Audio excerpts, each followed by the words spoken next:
എല്ലാവർക്കും നമസ്കാരം. കഴിവേറിയ ജിയോളജിസ്റ്റുകൾ എന്ന പേരിൽ കഴിഞ്ഞ ദിവസം ഞങ്ങൾ ഒരു വീഡിയോ ചെയ്തിരുന്നു.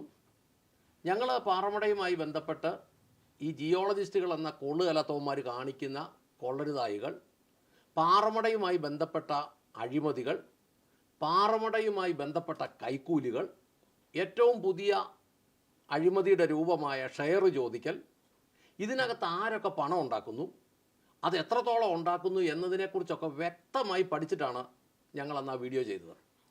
ആ വീഡിയോ കണ്ടു കഴിഞ്ഞ് കൊട്ടാരക്കര നിന്ന് ജ്യോതിസ് എന്ന ഒരു പാറമട ഉടമ എന്നെ വിളിച്ചു. അദ്ദേഹം വിളിക്കുമ്പോൾ 3 വർഷം മുമ്പ് ആ മട ഉടമയായിരുന്നത്. കഴിഞ്ഞ 3 വർഷം കൊണ്ട് അദ്ദേഹത്തെ പൂട്ടിക്കെട്ടിച്ച് വീട്ടിൽ കയറ്റി. അത് ഞാൻ അങ്ങനെ പറയുമ്പോൾ തന്നെ ആ മനുഷ്യൻ്റെ ഒരു വലിയ പ്രശ്നം, അദ്ദേഹം 80% അന്ധതയുള്ള ആളാണ്. ജീവിതത്തിലെ കഴിവ് കൊണ്ട് മാത്രം ഉയർന്നു വന്നയാളാണ് ഇദ്ദേഹം.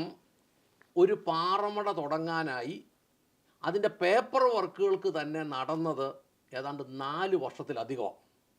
അതിനുശേഷം അദ്ദേഹം അനുഭവിച്ച ഓരോരോ കാര്യങ്ങളെക്കുറിച്ചും ജിയോളജിസ്റ്റുകളുടെ ഉപദ്രവത്തെക്കുറിച്ചും ആ ഡിപ്പാർട്ട്മെൻറ്റുകളിലെ മൈനിങ് ആൻഡ് ജിയോളജി എന്ന ഡിപ്പാർട്ട്മെൻറ്റിലെ തലപ്പത്തിരിക്കുന്നവന്മാരുടെ ശല്യങ്ങളെക്കുറിച്ചും, ഒരു ജിയോളജിസ്റ്റിൻ്റെ പേര്, അദ്ദേഹത്തെ തകർക്കാനായി കൂട്ടനിന്ന പണിയെടുത്ത ഒരു ജിയോളജിസ്റ്റിൻ്റെ പേരും പറയാം. ആ അനുഭവങ്ങളൊക്കെ നമ്മളോട് പങ്കുവയ്ക്കാം എന്ന് പറഞ്ഞ് എന്നെ വിളിച്ചതുകൊണ്ടാണ് ഞങ്ങൾ ഇന്നിങ്ങനെ ഒരു വീഡിയോ എടുക്കേണ്ടി വരുന്നത്. അദ്ദേഹത്തിൻ്റെ പേര് ഞാൻ പറഞ്ഞല്ലോ, ജ്യോതിഷ് എന്നാണ്. കൊട്ടാരക്കരയ്ക്കടുത്താണ് അദ്ദേഹത്തിൻ്റെ വീട്. ഓട്ടുമല എന്ന സ്ഥലത്ത്, കൊട്ടാരക്കരയ്ക്ക് അടുത്ത് ഓട്ടുമല എന്ന സ്ഥലത്താണ് അദ്ദേഹത്തിൻ്റെ പാറമട ഉണ്ടായിരുന്നത്. ഏതാണ്ട് 700-ലധികം ജോലിക്കാർ ജോലി എടുത്തുകൊണ്ടിരുന്ന മടയാണ്. അപ്പോൾ അദ്ദേഹത്തെ തന്നെ നമുക്ക് ഈ ചർച്ചയിലേക്ക് നമുക്ക് സ്വാഗതം ചെയ്യാം. സാർ നമസ്കാരം. നമസ്കാരം സാർ. ഞങ്ങളുടെ ഈ ചാനലിലേക്ക് സാർ വളരെ സന്തോഷത്തോടെ സ്വാഗതം ചെയ്യുന്നു. അനുഭവിച്ച കാര്യങ്ങൾ ഞങ്ങൾ മുന്നേ പോയി പാറമടക്കാർ അനുഭവിക്കുന്ന പ്രശ്നങ്ങളെക്കുറിച്ച് പഠിച്ചു. ഞാൻ ആ വീഡിയോയ്ക്കകത്ത് പറഞ്ഞിരുന്നു, ഏതാണ്ട് 14,500 പാറമട കഴിഞ്ഞ മന്ത്രിസഭയിലെ 2 മന്ത്രി വില്ലന്മാരും അവന്മാരുമായി ചേർന്ന് നിൽക്കുന്ന ആളുകളും കൂടെ ചേർന്ന്, ഇനി മുന്നിലോട്ട് നമ്മൾ സാറിനെ പോലെ ധൈര്യമുള്ളവരാരെങ്കിലും വരികയാണെങ്കിൽ മന്ത്രിമാരാരാന്നും കൂടെ കഴിഞ്ഞ പ്രാവശ്യം കടന്ന് മണച്ചവന്മാരാരാന്നും കൂടെ പറയണം എന്നാണ് ഞാൻ വിചാരിക്കുന്നത്. ഞാനത് നടത്താത്തതുകൊണ്ട് എനിക്ക് പറയാൻ പറ്റിയല്ലോ. ഇപ്പം ജിയോളജിസ്റ്റുകളുടെ പേര് സഹിതം പറയാം എന്ന് പറഞ്ഞല്ലോ. എന്താണ് ഈ പാറമട ബിസിനസ്സിലേക്ക് ഇറങ്ങിയപ്പോൾ ആ ലൈസൻസ് കിട്ടുന്നത് വരെ ഉണ്ടായ 4 വർഷം എടുത്തെന്നല്ലേ പറയുന്നത്? അതെ സാർ. അനുഭവങ്ങൾ എന്തൊക്കെയായിരുന്നു?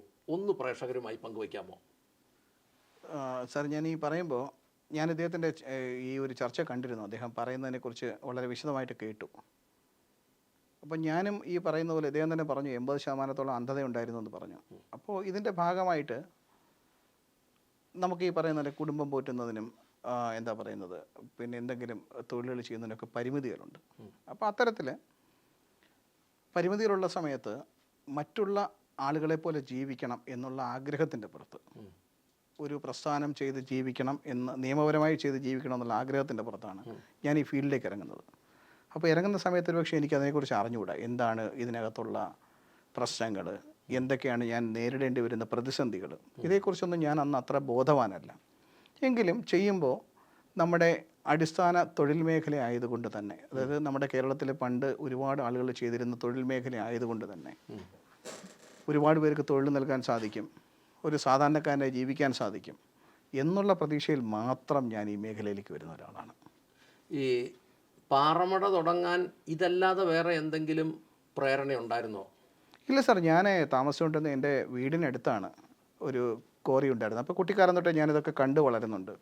എനിക്ക് ആ മേഖലയെക്കുറിച്ച് അറിയാം. ഒരുപാട് പേരുമായി സംവേദിക്കാനും ഒത്തിരി ആളുകളുമായിട്ട് സഹകരിക്കാനും അതുപോലെ തന്നെ ഒരു കൂട്ടായ്മയിൽ ജീവിക്കാനും ഒത്തിരി ആളുകൾക്ക് തൊഴിൽ കൊടുക്കാനും അതേസമയം തന്നെ അത്യാവശ്യം വരുമാനം ഉണ്ടാക്കാനും കഴിയുന്ന ഒരു പ്രസ്ഥാനമാണ്. കാരണം നമ്മുടെ അടുത്ത് തന്നെ ഉള്ളതാണ് കേട്ടോ. ഈ കടലിൻ്റെ അറ്റത്ത് ജീവിക്കുന്ന ആൾക്കാർ കടലിൽ പോയി മീൻ പിടിക്കുമെന്ന് പറയുന്നത് പോലെ തന്നെയാണ് ഞാനും ഈ ഫീൽഡിലേക്ക് വന്നത്. അപ്പോൾ ഈ പാറമടയുടെ ലൈസൻസ് എടുത്ത് പ്രവർത്തനം തുടങ്ങാനായി 4 വർഷം എടുത്തെന്ന് പറഞ്ഞല്ലോ. എടുത്തു സാർ. ആ സമയത്തെ ഈ ഉദ്യോഗസ്ഥന്മാരുടെ സമീപനങ്ങളും നമ്മൾ കഷ്ടപ്പെട്ടതുമൊക്കെ ഞങ്ങൾ നിരന്തരമായിട്ട് പറഞ്ഞുകൊണ്ടിരിക്കുക. തമിഴ്നാട്ടിൽ ഒരു പേപ്പർ കിട്ടണമെങ്കിൽ, ഒരു വ്യവസായത്തിന് പേപ്പർ കിട്ടണമെങ്കിൽ ഒരാഴ്ച മതി. കേരളത്തിൽ അത് 5 കൊല്ലം വേണമെന്ന് ഞങ്ങൾ നിരന്തരം പറഞ്ഞുകൊണ്ടിരിക്കുക. പക്ഷേ ഇവിടെ പറയുന്നത് അങ്ങനെയല്ല. ഒരാഴ്ച കൊണ്ട് ഇവിടെ LDF ഗവൺമെൻറ്റൊക്കെ കഴിഞ്ഞ പ്രാവശ്യം എല്ലാം പറഞ്ഞത് ഒരാഴ്ച കൊണ്ട് പേപ്പർ കൊടുക്കുമെന്നാണ് പറഞ്ഞത്. എന്തായിരുന്നു ഈ ലൈസൻസ് കിട്ടാനുള്ള ഒരു പ്രയാസങ്ങളും ഈ 4 വർഷം എന്താ അനുഭവിച്ചത്? ചുരുക്കമായിട്ടൊന്ന് പ്രേക്ഷകനോട് പങ്കുവയ്ക്കാമോ? ഒന്നുമില്ല സാർ, വളരെ ചുരുക്കി പറഞ്ഞാൽ നമ്മൾ ഈ പേപ്പർ വർക്കുമായും ലൈസൻസ് എടുക്കാനും ഒക്കെ ചെല്ലുമ്പോൾ ഒരു ഭിക്ഷക്കാരൻ നമ്മളുടെ വീട്ടിൽ വന്നാൽ എങ്ങനെയാണ് ചില ആളുകൾ, ഇപ്പം ഞങ്ങളൊന്നും അങ്ങനെ ചെയ്യില്ല കേട്ടോ, കാരണം ഒരാൾ വരുമ്പോൾ നമ്മൾ വിളിച്ചെടുത്ത് ഒരു നേരം ആഹാരം കൊടുക്കും അവർക്ക്. പക്ഷേ മറ്റു പലരും ഒരു ഭിക്ഷക്കാരോട് സമീപിക്കുന്ന സമീപനം തന്നെയാണ് ഇത്തരം ലൈസൻസുകൾക്ക് ജിയോളജി ഓഫീസിൽ ചെല്ലുമ്പോൾ ഈ ഒരു സംരംഭകർക്ക് കിട്ടുന്നത്. നമ്മൾ സമീപിച്ച ജിയോളജി ഓഫീസ് ഏതാണ് സർ? ഞാൻ ജിയോളജി ഓഫീസ് എൻ്റെ കൊല്ലം ജില്ല ജിയോളജിയാണ്. കൊല്ലം ജില്ലയിലാണ് നമ്മൾ പോകുന്നത്. ഈ വ്യവസായം സംരക്ഷിക്കുന്നതിന് വേണ്ടിയിട്ടാണ് ഈ ഡിപ്പാർട്ട്മെൻറ്റ് രൂപീകരിച്ചിട്ടുള്ളത്. പക്ഷേ അവിടെ ചെല്ലുന്ന സമയത്താണ് നമുക്ക് മനസ്സിലാവുന്നത് എങ്ങനെ ഈ വ്യവസായം ഇല്ലാതെയാക്കാം, എങ്ങനെ ഇതിന് ലൈസൻസ് നൽകാതിരിക്കാം എന്ന് ചിന്തിക്കുന്ന ഒരു കൂട്ടം ഉദ്യോഗസ്ഥരാണ് അവിടെ ഇരിക്കുന്നത് എന്നത് നമുക്ക് അപ്പോഴാണ് മനസ്സിലാവുന്നത്. അതായത് കൊല്ലം ജില്ലാ mining and geology officer. Sir, അതിൻ്റെ അടുത്ത ഹെഡ് ഓഫീസ് എവിടെയാണ്? തിരുവനന്തപുരമാണോ? അല്ല സാർ, നമ്മൾ ഈ മൈനിങ് ആൻഡ് ജിയോളജി ഓഫീസിൽ നമ്മൾ കന്നഡത്തിന് ലൈസൻസ് അപേക്ഷിക്കുമ്പോൾ ആദ്യം നമ്മൾ മൈനിങ് ആൻഡ് ജിയോളജി ഓഫീസിലാണ്. അപ്പോൾ അതിനു മുമ്പ് നിരവധി കടമ്പകളുണ്ട്. ഇതൊക്കെ പറഞ്ഞാൽ ഒത്തിരി നീണ്ടുപോകും. മൈനിങ് ആൻഡ് ജിയോളജി ഓഫീസിൽ നിന്ന് നേരെ ഡയറക്ടറേറ്റിലേക്കാണ് വിടുന്നത്. എത്ര ലൈസൻസുകളുണ്ട് ഒരു മട തുടങ്ങിയെടുക്കണമെങ്കിൽ? അയ്യോ സാർ, ഒരു മട തുടങ്ങുമ്പോൾ ഇപ്പോൾ എൻ്റെ കോറി എന്ന് പറയുന്നത് എനിക്ക് ആദ്യം NOC ആയിരുന്നു വേണ്ടിയിരുന്നത്. കാരണം റവന്യൂ ലാൻഡ് അതിൻ്റെ ഇടയ്ക്ക് ഉൾപ്പെട്ട് വരുന്നതുകൊണ്ട് NOC വേണമായിരുന്നു. അപ്പോൾ തഹസിൽദാരുടെ കൺസെൻറ്റ് വേണം. അവിടുന്ന് പിന്നെ എന്താണ് NOC കിട്ടണമെങ്കിൽ നമുക്ക് നോൺ അസൈൻമെൻറ്റ് സർട്ടിഫിക്കറ്റ് വേണം, ഡിമാർക്കേഷൻ സർട്ടിഫിക്കറ്റ് വേണം. നമ്മുടെ പൊസഷൻ കിട്ടില്ല നമുക്കതിനകത്ത്. അപ്പോൾ നോൺ അസൈൻമെൻറ്റ് എന്ന് പറഞ്ഞാൽ മറ്റൊരു കാര്യത്തിന് അസൈൻമെൻറ്റ് ചെയ്തിട്ടില്ല എന്നുള്ള കാര്യങ്ങൾ വേണം. നിരവധി പരിശോധനകൾ വേണം. ഇതൊക്കെ നടത്തി കഴിഞ്ഞിട്ട് കളക്ടർ അടുത്ത് ചെല്ലുമ്പോൾ കളക്ടറാണ് തീരുമാനിക്കുന്നത് NOC കൊടുക്കണോ വേണ്ടേ എന്നുള്ളത്. അപ്പോൾ ഫസ്റ്റ് NOC വാങ്ങുക. അതിനുശേഷം നമ്മുടെ ഓൺലൈൻ ആണെങ്കിൽ അതിൻ്റെ കരവെടുക്ക് പറ്റിയിട്ട് അതിനുശേഷം നമ്മുടെ പൊസഷൻ, എൻകംബറൻസ് ഇങ്ങനെയുള്ള സർട്ടിഫിക്കറ്റുകൾ വാങ്ങുക. ഇതിനുശേഷം ഈ ലാൻഡുകളെല്ലാം കൂടി നമ്മൾ എന്ത് ചെയ്യണം, മറ്റ് ബാധ്യതകളൊന്നും ഇല്ലയെന്ന് ഉറപ്പാക്കിയതിന് ശേഷം നമ്മൾ മൈൻ ചെയ്യാൻ ഉദ്ദേശിക്കുന്ന സ്ഥലത്തിൻ്റെ മൊത്തത്തിലുള്ള ഒരു സ്കെച്ച് തയ്യാറാക്കണം. ഇത് നമ്മൾ ജിയോളജി ഓഫീസിൽ സബ്മിറ്റ് ചെയ്യണം. അപ്പോൾ അവിടെയൊക്കെ സബ്മിറ്റ് ചെയ്യുമ്പോൾ ഇതിനിടയ്ക്ക് ഒരു തെറ്റുണ്ടെങ്കിൽ അവർ 9 പ്രാവശ്യം നമ്മൾ നടത്തിക്കും. അല്ലെങ്കിൽ 9 തെറ്റുണ്ടെങ്കിൽ ഈ പറഞ്ഞതിനൊക്കെ 18 പ്രാവശ്യം നമ്മൾ നടത്തും. ഒന്നായിട്ട് എഴുതില്ല സംഭവം. ഒരു തെറ്റിന് 2 പ്രാവശ്യം വീതമാണ് നമ്മൾ ആ ഓഫീസ് ചെല്ലുമ്പോൾ തിരുത്താനായിട്ട് അവസരം തരുന്നത്. ഒന്നിച്ച് നോക്കി ഒരിക്കലും അവർ പറയില്ല. അപ്പോൾ അത്തരത്തിൽ അവരത് ജിയോളജി ഡയറക്ടറേറ്റിൽ കൊടുക്കും. ഡയറക്ടറേറ്റിൽ കൊടുക്കുന്ന പേപ്പറുകൾ അവരെന്ത് ചെയ്യുമെന്ന് വെച്ചാൽ മൈനിങ് പ്ലാനിന് ലെറ്റർ ഓഫ് ഇൻറ്റൻറ്റ് തരും. ലെറ്റർ ഓഫ് ഇൻറ്റൻറ്റ് തന്ന് നമ്മൾ മൈനിങ് പ്ലാൻ സബ്മിറ്റ് ചെയ്ത് കഴിയുമ്പോൾ മൈനിങ് പ്ലാൻ ജിയോളജിസ്റ്റ് അംഗീകരിക്കണം. ജിയോളജിസ്റ്റ് അംഗീകരിച്ച് ഇത് വീണ്ടും ഡയറക്ടറേറ്റിൽ വിടും. അപ്പോൾ അവിടെ ഇരിക്കുന്നതും ബുദ്ധിജീവികളാണ്. അപ്പോൾ ഇതുവരെ നമ്മൾ കേട്ടിട്ടില്ലാത്ത ചില കാര്യങ്ങളും നമ്മളുടെ അടുത്ത് ചോദിച്ചിട്ടുള്ള ചില ചോദ്യങ്ങളാണ് ഇവർ ചോദിക്കുന്നത്. അപ്പോൾ ഡയറക്ടറേറ്റ് വേണ്ടതാണ്. അപ്പോൾ ഞാനവിടെ ചെല്ലുമ്പോൾ എനിക്ക് കാഴ്ചയില്ലാതെ ഞാൻ 1-2 പേരെ കൂട്ടിയിട്ടാണ് പലപ്പോഴും പോകുന്നത്. ഒരു ആളെൻ്റെ കൂടെ മിനിമം എന്തായാലും വേണം, ഒരു ഡ്രൈവർ ഉണ്ടാവും. അപ്പോൾ ഇങ്ങനെ കൂട്ടി പോകുന്ന സമയത്ത് ചെല്ലുമ്പോൾ പലപ്പോഴും എനിക്ക് തോന്നിയിട്ടുണ്ട് 10 തെറ്റുകളുണ്ട് അതിൽ. ഇത് ഇവർ ഒന്നിച്ച് നമുക്കൊരു നോട്ട് തന്നാൽ നമുക്ക് ഒന്നിച്ച് തിരുത്തിക്കൊണ്ട് കൊടുക്കാൻ പറ്റും. ഇവർ ഒരു തെറ്റേ പറയുള്ളൂ. അപ്പോൾ നമ്മൾ കേരള സമൂഹം കൃത്യമായിട്ട് മനസ്സിലാക്കേണ്ട ഒരു കാര്യമാണ്. ഒരു വ്യവസായത്തിന് ഇറങ്ങി പുറപ്പെട്ടാൽ, ഇപ്പോൾ കണ്ണിന് കാഴ്ച കുറവുണ്ട് എന്ന് സാറ് പറഞ്ഞു. സാറ് പറഞ്ഞപ്പോൾ തന്നെ ആ മനുഷ്യനെ പോലും 4 വർഷമാണ് നമ്മുടെ ഇവിടുത്തെ പുന്നാര സാറുമാർ നടത്തിയതെന്ന് സത്യം പറഞ്ഞാൽ എനിക്ക് ദേഷ്യവും സങ്കടവും എല്ലാം വരുന്നത്. സാർ, ഇതിനകത്ത് നമുക്ക് വ്യക്തിപരമായ കാര്യങ്ങളിൽ നിന്ന് പോകാം. എന്താണെന്നറിയ സംഭവം? ഒന്ന്, അവിടെ ചെല്ലുമ്പോൾ കാഴ്ചയുള്ള ആളിനെ നടത്തിച്ചു എന്നുള്ള സഹതാപമല്ല എനിക്ക് വരുന്നത്. കോഴിക്കോട്, മലപ്പുറം, കണ്ണൂർ, കാസർഗോഡ് സൈഡിൽ നിന്ന് 3 തെറ്റുള്ള ആൾക്കാർ 30 പ്രാവശ്യം, ഒരു തെറ്റിന് 10 പ്രാവശ്യം വീതം അവിടെ വന്ന് നിൽക്കുന്നത് കാണുമ്പോൾ നമുക്ക് യഥാർത്ഥത്തിൽ എന്നോട് ഇവർ ഇത്രയല്ലേ കാണിച്ചുള്ളൂ എന്ന് തോന്നും. അപ്പോൾ ഇവന്മാർ മൊത്തത്തിൽ പെശകാണ്. മൊത്തത്തിൽ പെശക്. കേരളത്തിലെ സർക്കാർ ഉദ്യോഗസ്ഥന്മാരിൽ ഏറ്റവും കൂടിയ വേർഷനാണ് ഇവർ. ഇതൊന്നുമല്ല സാർ അതിൻ്റെ കാര്യം. ഈ വ്യവസായത്തിന് ലൈസൻസുകൾ വളരെ താമസിപ്പിച്ചേ കൊടുക്കാവൂ, അല്ലെങ്കിൽ കൊടുക്കരുത് എന്നുള്ളത് ഇവരുടെ ഒരു രഹസ്യ അജണ്ടയാണ്. അതിൻ്റെ കാരണം എന്താണെന്ന് വെച്ചാൽ, കേരളത്തിൽ ഇത്തരത്തിൽ പ്രസ്ഥാനങ്ങൾ നടന്നാൽ അല്ലെങ്കിൽ വർദ്ധിച്ചു വന്നാൽ അന്യ സംസ്ഥാനങ്ങളിൽ നിന്നും ഈ സാധനം കേരളത്തിലേക്ക് കടത്താനുള്ള ഇവരുടെ അജണ്ടയ്ക്ക് വലിയ തടസ്സമാവും. ഇതൊരു വലിയ മാഫിയ കോക്കസ് പ്രവർത്തിക്കുന്ന കാര്യമാണ്. അതായത് തമിഴ്നാട്ടിൽ നിന്നും കർണാടകത്തിൽ നിന്നും അവിടെ ഉൽപ്പാദിപ്പിക്കുന്ന കോറി ഉൽപ്പന്നങ്ങൾ വലിയ വിലയ്ക്ക് ഇവിടെ കൊണ്ടുവന്ന് ഇറക്കി ഇവിടുത്തെ ജനത്തിനെ കൊള്ളയടിക്കാൻ വേണ്ടിയിട്ട് നാട്ടിലുള്ള പാറമടകൾ പേപ്പർ കൊടുക്കുകയെന്നല്ലേ പറഞ്ഞു വരുന്നത്? അല്ലല്ല, അതിനകത്ത് അത് സാറ് പറഞ്ഞതാണ്, അത് പാർഷ്യലി കറക്റ്റാണ് സംഭവം. എന്താണെന്ന് വെച്ചാൽ ഇവിടെ ആദ്യം ഇത് നമ്മൾ ഈ സിറ്റുവേഷൻസ് മാറുന്നതിനനുസരിച്ചാണ് ഇവർ സ്ട്രാറ്റജി ചേഞ്ച് ചെയ്യുന്നത്. ആദ്യകാലങ്ങളിൽ ഇവർ കോറി ഉടമകളുടെ കയ്യിൽ നിന്ന് ലൈസൻസുകൾ അനുവദിക്കുന്നതിന് പൈസ വാങ്ങിയിരുന്നു. അപ്പോൾ അന്നത്തെ കാലത്ത് അത് 10,000 ആണെങ്കിൽ പിന്നീട് അത് 10 ലക്ഷമായിട്ട് മാറി.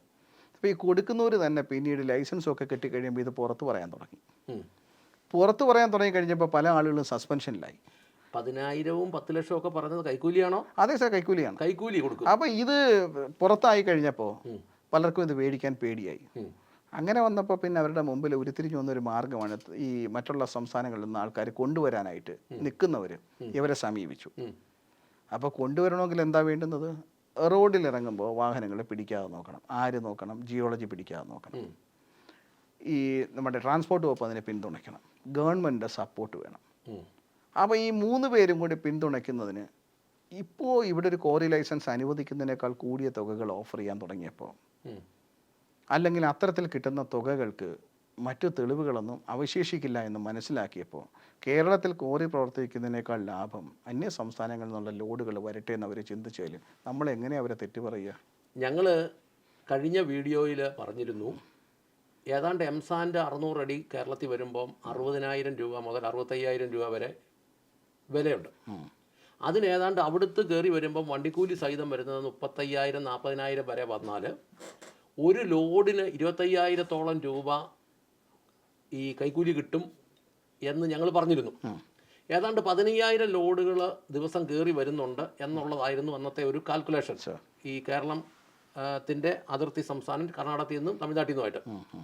അന്നേരം നമ്മൾ കണക്കൂട്ടി നോക്കിയപ്പോൾ ഏതാണ്ട് 40 കോടിക്ക് താഴെ, 37-ക്കും 40 കോടിക്കും ഇടയ്ക്ക് ഒരു ദിവസം ഇവർക്ക് കിട്ടുന്നുണ്ട്. ഒരു പരിധിവരെ മലയാളിയുടെ നികുതി പണത്തിൽ നിന്ന് ശമ്പളവും പെൻഷനും മറ്റ് ആനുകൂല്യങ്ങളും എല്ലാം മേടിക്കുന്നവന്മാർ, എന്നിട്ട് മലയാളിയുടെ വീടുകൾ പണിയാൻ അല്ലെ കെട്ടിടങ്ങൾ പണിയാൻ അല്ലെ ഇവിടുത്തെ നിർമ്മാണത്തിന് കൊണ്ടിരുന്ന ഇവിടുത്തെ റോഡ് ടാർ ചെയ്യാൻ കൊണ്ടിരുന്ന സാധനത്തിന് ഇത്രയും വില കൂട്ടി ഇവന്മാർ ഡെയിലി ഈ 40 കോടി രൂപയോളം വെച്ച് കൈക്കൂലി മേടിച്ചുകൊണ്ടിരിക്കുന്നത്. ഇതിൻ്റെ ഒരു ഗുണം എന്താണെന്ന് വെച്ചാൽ, ഏത് മന്ത്രിസഭ മാറിയാലും ഉദ്യോഗസ്ഥരുടെ ഈ കോക്കസിനെ ബൈപ്പാസ് ചെയ്ത് പോകാൻ പറ്റില്ല. കാരണം ഏതെങ്കിലും ഒരാൾ, ഇപ്പോൾ ഒരു ഉദ്യോഗസ്ഥൻ റിട്ടയർ ചെയ്ത് പോയി, ഈ കോക്കസിൽപ്പെട്ട ഒരു ഉദ്യോഗസ്ഥൻ റിട്ടയർ ചെയ്ത് പോയി, ഇയാൾക്കിത് കിട്ടാതിരുന്നാൽ ഈ സ്ട്രാറ്റജിയെക്കുറിച്ച് അയാൾ പുറത്ത് പറയും. അപ്പോൾ അതുകൊണ്ട് ഒരു മന്ത്രിസഭ മാറിപ്പോകുന്നതോടെ ഈ റിട്ടയർ ചെയ്ത് പോകുന്ന ഉദ്യോഗസ്ഥനെ ഒഴിവാക്കുകയല്ല ചെയ്യുന്നത്, അയാൾക്കും അതിൻ്റെ വീതം കിട്ടുന്നുണ്ട്. ഒരു ഗവൺമെൻറ് മാറി മറ്റൊരു മന്ത്രി വരുന്നതോടെ ഈ സൗകര്യം ചെയ്ത് കൊടുത്ത മന്ത്രിക്കും അതിൻ്റെ വീതം കിട്ടുന്നുണ്ട്. അപ്പം മന്ത്രി തൊട്ട് താഴോട്ടല്ല, മന്ത്രി തൊട്ട് താഴോട്ടുണ്ടെങ്കിൽ മാത്രമാണ് ഇത്തരത്തിലുള്ള സാധനം കേരളത്തിലേക്ക് കയറി വരാൻ പറ്റും. കേരളത്തിൽ ഏതാണ്ട് എത്ര ജിയോളജിസ്റ്റുകൾ ഉണ്ട്? സർ, കേരളത്തിൽ ഓൾറെഡി നമുക്ക് പെട്ടെന്ന് പറയാൻ പറ്റുന്നതെന്ന് പറഞ്ഞാൽ 14 ജിയോളജിസ്റ്റുമാരുണ്ട്. അതായത് 14 ജില്ലകളിൽ ഓരോ ജിയോളജിസ്റ്റുമാർ വേണം. അത്രയും തന്നെ ഏജിമാരുണ്ടാവും, അത്രയും തന്നെ സ്കോഡ് ജിയോളജിസ്റ്റുമാരുണ്ടാവും. അപ്പോൾ ഈ എങ്ങനെ നോക്കുമ്പോഴും ഏകദേശം എത്രയാണ്? 3 10 30 3 4 12 ഏകദേശം 42 50ഓളം ജിയോളജിസ്റ്റുമാർ ആ ഇനത്തിൽ തന്നെ മാറും. ജിയോളജിസ്റ്റുകൾ അല്ലാതെ ജിയോളജിസ്റ്റുകൾ ഈ പൈസയുടെ കാര്യത്തിൽ അതിഭീകരന്മാരാണെന്നുള്ളത് ഏതാണ്ട് നമുക്ക് ഉറപ്പാണ്.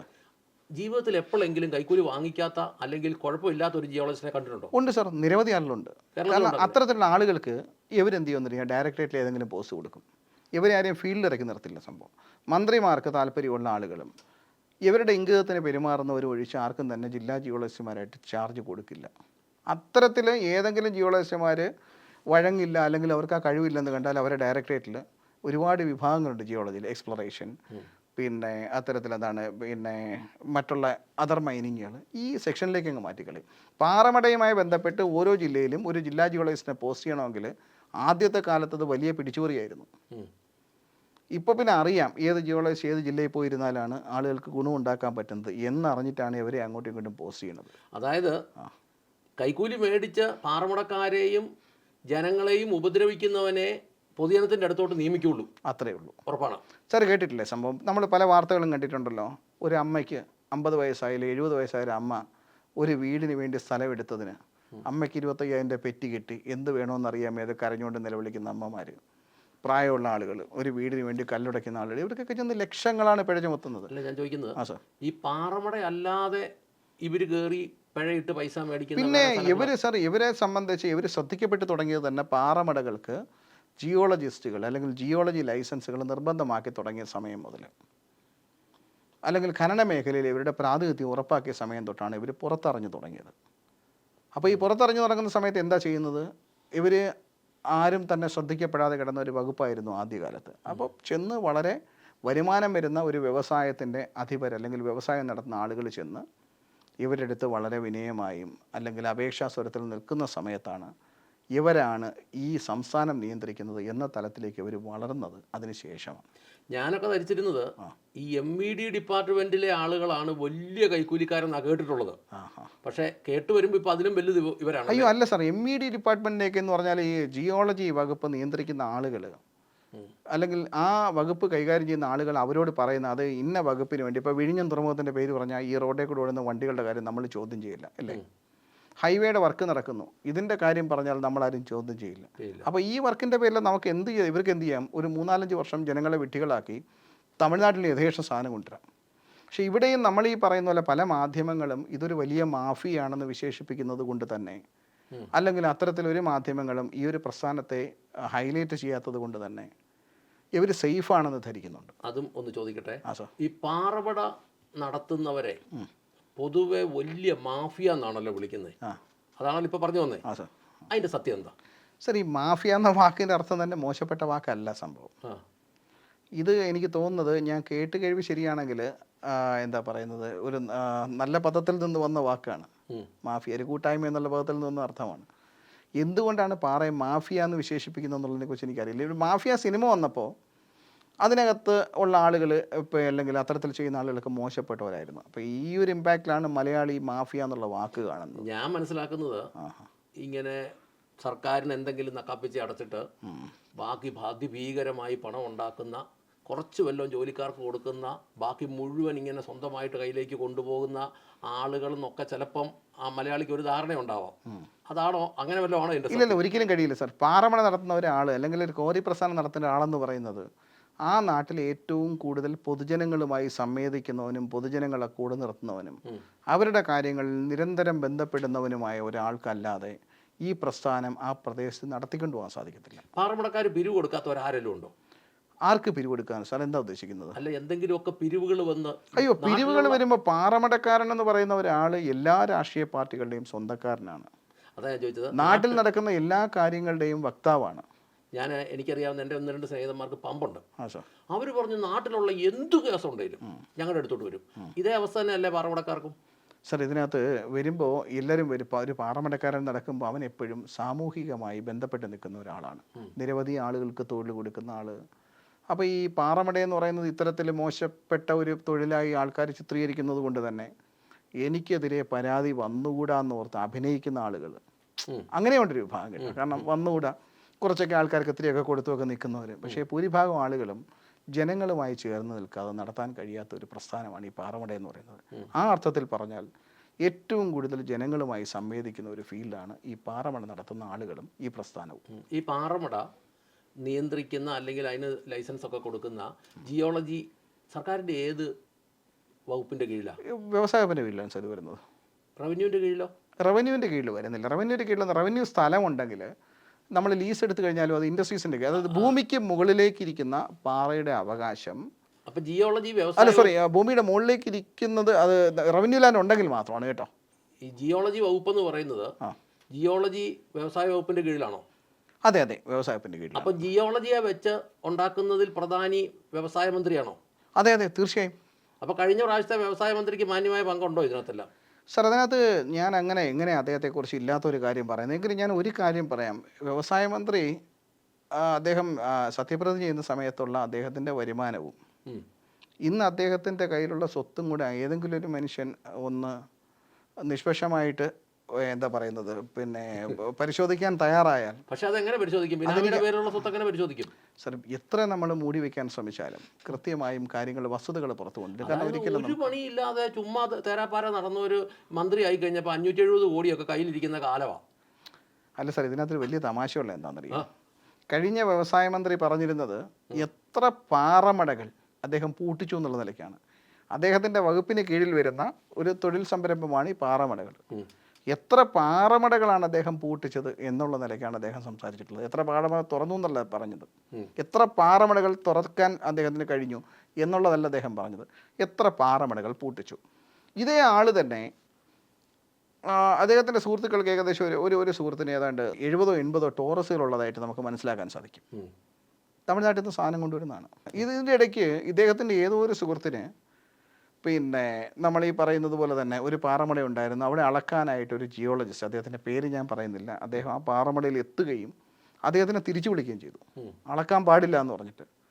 അപ്പോൾ ഇദ്ദേഹം ഈ മന്ത്രി ഇരുന്ന സമയത്തൊക്കെ 3 കൊല്ലം അദ്ദേഹം ഈ പാറമട നന്നായിട്ട് നടത്തി. മാക്സിമം ഇദ്ദേഹത്തിൻ്റെ ലീസ് ഏരിയ അവിടെ വെച്ചിട്ട് ബാക്കിയുള്ള സ്ഥലത്തേക്ക് അദ്ദേഹം പാറമട നടത്തി.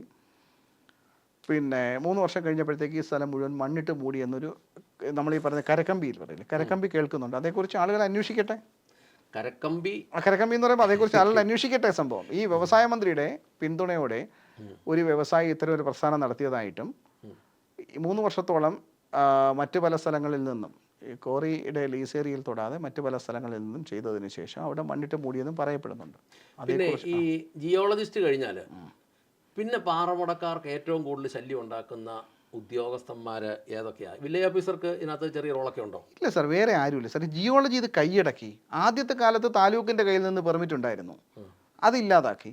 ഇത് ജിയോളജിയുടെ കീഴിലേക്ക് മാത്രം, വ്യവസായ വകുപ്പിന് വരുമാനം കിട്ടുന്ന ഒരു മേഖലയിലേക്ക് മാത്രമാക്കി മാറ്റിയത്. പണ്ട് താലൂക്ക് പെർമിറ്റ് അനുവദിച്ചിരുന്നു, ഇപ്പോൾ താലൂക്ക് പെർമിറ്റ് ഇല്ല. യാതൊരു റോൾ, അവർക്ക് പേപ്പറുകൾ കൊടുക്കാം, തുടങ്ങുന്നതിന് വേണ്ടുന്ന സഹായങ്ങൾ ചെയ്യാം. പോലീസിനെ കൊണ്ട് ശല്യമുണ്ടോ? ഇല്ല സാർ, അവരൊക്കെ ഈ പറയുന്ന കണക്ക് എന്താണ്, ഒരു വണ്ടി വരുമ്പോൾ ചിലപ്പോൾ ഒരു പെറ്റി കൊടുക്കും, അല്ലെങ്കിൽ അത്തരത്തിൽ നിൽക്കുന്നല്ലാതെ അവരാരും ജനങ്ങളെ ഉപദ്രവിക്കുന്നതല്ല.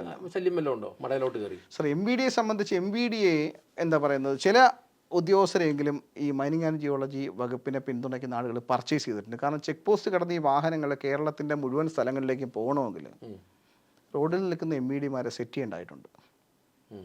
അപ്പോൾ ഇവർക്ക് കിട്ടുന്നത് 1 കോടി രൂപയാണെങ്കിൽ അതിനകത്തൊരു 10,000 രൂപ ചിലപ്പോൾ MVDക്ക് കൊടുത്തിട്ട് അത്തരത്തിൽ 5 പേരെ പർച്ചേസ് ചെയ്യും. അതൊക്കെ ചുരുങ്ങിയ ചില ആളുകളാണ്. എന്താണേലും ഇവർക്കൊക്കെ ഇതിനകത്ത് പങ്കുണ്ട്. ഇത് പങ്ക് ഇവർക്ക് ആർക്കും കൊടുക്കാൻ താല്പര്യമുണ്ടായിട്ടല്ല സംഭവം, ഗതികെട്ടങ്ങ് കൊടുക്കുന്നതാണ് അവരതിൻ്റെ ഭാഗമായി പോകുന്നതാണ്. അതുകൊണ്ട് ഇനി 4 വർഷം കൊണ്ട് അലഞ്ഞ് നടന്ന് ലൈസൻസ് ഉണ്ടാക്കി, പേപ്പറല്ല, പിന്നീട് എത്ര വർഷം വിജയകരമായിട്ട് നടത്തി? സാർ, എനിക്ക് 10 വർഷത്തേക്കാണ് ലീസും പെർമിറ്റും ഒക്കെ കിട്ടുന്നത്. ഇത് ഞാൻ ആർക്കും കൈക്കൂലി കൊടുത്തോ അല്ലെങ്കിൽ അത്തരത്തിൽ ആരുടെയെങ്കിലും കാല് പിടിച്ചോ ഉണ്ടാക്കിയ ഒരു സാധനമല്ല. ഒരുപാട് സഫർ ചെയ്ത് ഒത്തിരി അധികം കഷ്ടപ്പെട്ട് മേടിച്ചതാണ്. ഈ സാർ ഈ പറഞ്ഞതുപോലെ തന്നെ 80% കാഴ്ച കൊണ്ട് നടക്കുന്ന കാലത്ത് ഞാൻ ഒരാളുടെ കൈ പിടിച്ച് ശീലിച്ചിട്ടില്ല. എന്നിട്ട് 3 വർഷം ഇത് വിജയകരമായിട്ട് നടത്തിയോ? അല്ല, 3 വർഷമായിട്ട് നടത്താൻ പറ്റിയില്ല സാർ. തുടങ്ങുമ്പോൾ തന്നെ എന്നെ സംബന്ധിച്ച് ആദ്യം എനിക്ക് പെർമിഷൻ തരാൻ, അതല്ലെങ്കിൽ എൻ്റെ മൈനിങ് പ്ലാൻ അംഗീകരിക്കാൻ ബാധ്യതയുള്ള ജിയോളജിസ്റ്റ് പ്രിയാമോഹൻ.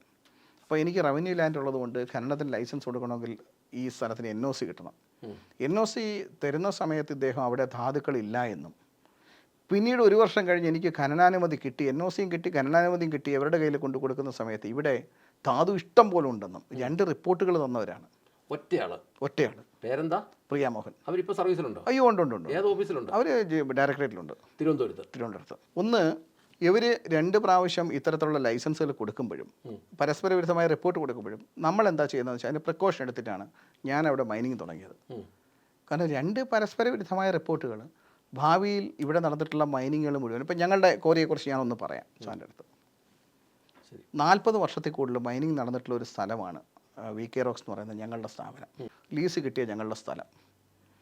ഈ 40 വർഷത്തെ കാലത്തെ ഖനനത്തിൻ്റെ കാര്യത്തിൽ ഇവരെന്ത് ചെയ്യണം, തിട്ടപ്പെടുത്തി വെക്കണം കൃത്യമായിട്ട് ഇവിടുന്ന് ക്വാണ്ടിറ്റി എത്ര പോയിട്ടുണ്ടെന്നുള്ളത്. അപ്പോൾ അവർക്ക് തിട്ടപ്പെടുത്താൻ സാധിക്കില്ല.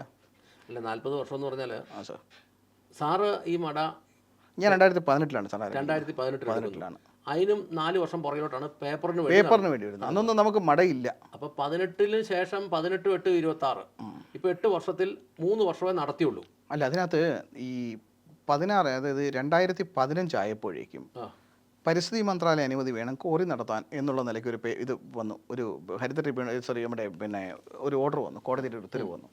അപ്പോൾ ഈ ഉത്തരവ് വന്നതിൻ്റെ പശ്ചാത്തലത്തിൽ കോറികൾക്കെല്ലാം ഈ പരിസ്ഥിതി മന്ത്രാലയ അനുമതി വേണമെന്ന് പറയുമ്പോൾ ഇത് പലർക്കും ഒറ്റ ചെറിയ കോറികൾക്ക് എടുക്കാനൊക്കാത്ത സ്ഥിതി വന്നു. അപ്പോൾ അവിടെ നടത്തിയിരുന്ന ഒരുപാട് ചെറുകിടക്കാർ ഈ കോറി പ്രസ്ഥാനം നിർത്തി.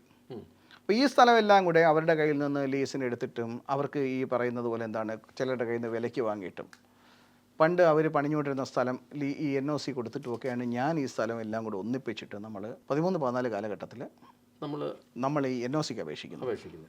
നമുക്ക് ഈ ഭൂമി കിട്ടുമ്പം അവിടെ ഖനനം ചെയ്തിട്ടുണ്ട്, പിന്നെ 40 വർഷമായിട്ട് ഖനനം ചെയ്തിട്ടുണ്ട്. അപ്പോൾ ആ 40 വർഷം കൊണ്ട് എന്തേരെ ഖനനം ചെയ്തു പോയി എന്നുള്ളതിൻ്റെ ഒരു രേഖ ഡിപ്പാർട്ട്മെൻറ്റുകളിൽ എവിടെയെങ്കിലും ഉണ്ടായിരുന്നോ? 90 തൊട്ട് പെർമിറ്റ് കൊടുത്തതിൻ്റെ റെക്കോർഡ്സ് ഉണ്ട്. 2000 തൊട്ട് ജിയോളജി പെർമിറ്റ് അനുവദിച്ചിരുന്നതിൻ്റെ റെക്കോർഡ്സും ഉണ്ട്. അതിനും എത്രയോ കാലം മുമ്പ് പെർമിറ്റുകളില്ലാതെ ആളുകൾ അവിടെ ഖനനം നടത്തിയിട്ടുണ്ട്. അപ്പോൾ ഈ നമുക്ക് റെക്കോർഡ് ഉള്ള കാലത്തിലേക്ക് വരാം. പെർമിറ്റ് കൊടുക്കുമ്പോൾ കൊടുക്കുന്ന ഏരിയയ്ക്ക് ഒരു അളവ് വേണമല്ലോ, ഒരു സ്കെച്ച് തയ്യാറാക്കണമല്ലോ, അതില്ല, അതുമില്ല. ഇനി അവിടുന്ന് നിരവധി LC കേസുകൾ എടുത്തിട്ടുണ്ട്, അതിനൊരു സ്കെച്ച് വേണമല്ലോ, അത് വേണ്ടതാണ്. അല്ലാതെ ഒരാൾ ചെല്ലുന്ന സമയത്ത് നിനക്ക് ഉത്സവ പിരിവ് പോലെ 25,000 രൂപ എന്നാണ് എഴുതി കൊടുക്കേണ്ടത്, അല്ലല്ലോ, അല്ല, അതില്ല. അപ്പോൾ ഇനി പോട്ടെ, അവർക്ക് അന്ന് ശാസ്ത്രീയമായിട്ടുള്ള കാര്യങ്ങൾ അറിഞ്ഞുകൂടാന്ന് വിചാരിക്കാം. താലൂക്കിന് മൈനിങ് ആൻഡ് ജിയോളജി ആണല്ലോ ഇപ്പം നിൽക്കുന്ന ഏറ്റവും എന്താ പറയുന്നത് ഖനനങ്ങളുടെ അൾട്ടിമേറ്റമായിട്ട് നിൽക്കുന്നത് അവരാണ്. ഇവർക്ക് അന്നത്തെ കാലത്തെ പെർമിറ്റ് കൊടുക്കുന്ന സമയത്ത് സാങ്കേതിക വിദ്യയുണ്ട്.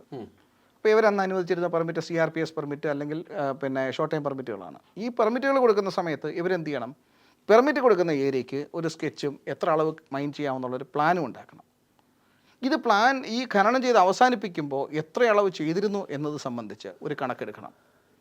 റീപെർമിറ്റ് വീണ്ടും അനുവദിക്കുമ്പോൾ ഇയാൾ ഓവർ എക്സാക്ഷൻ ചെയ്തിട്ടുണ്ടോ എന്ന് നോക്കണം, അതിനൊരു സ്കെച്ച് വേണം.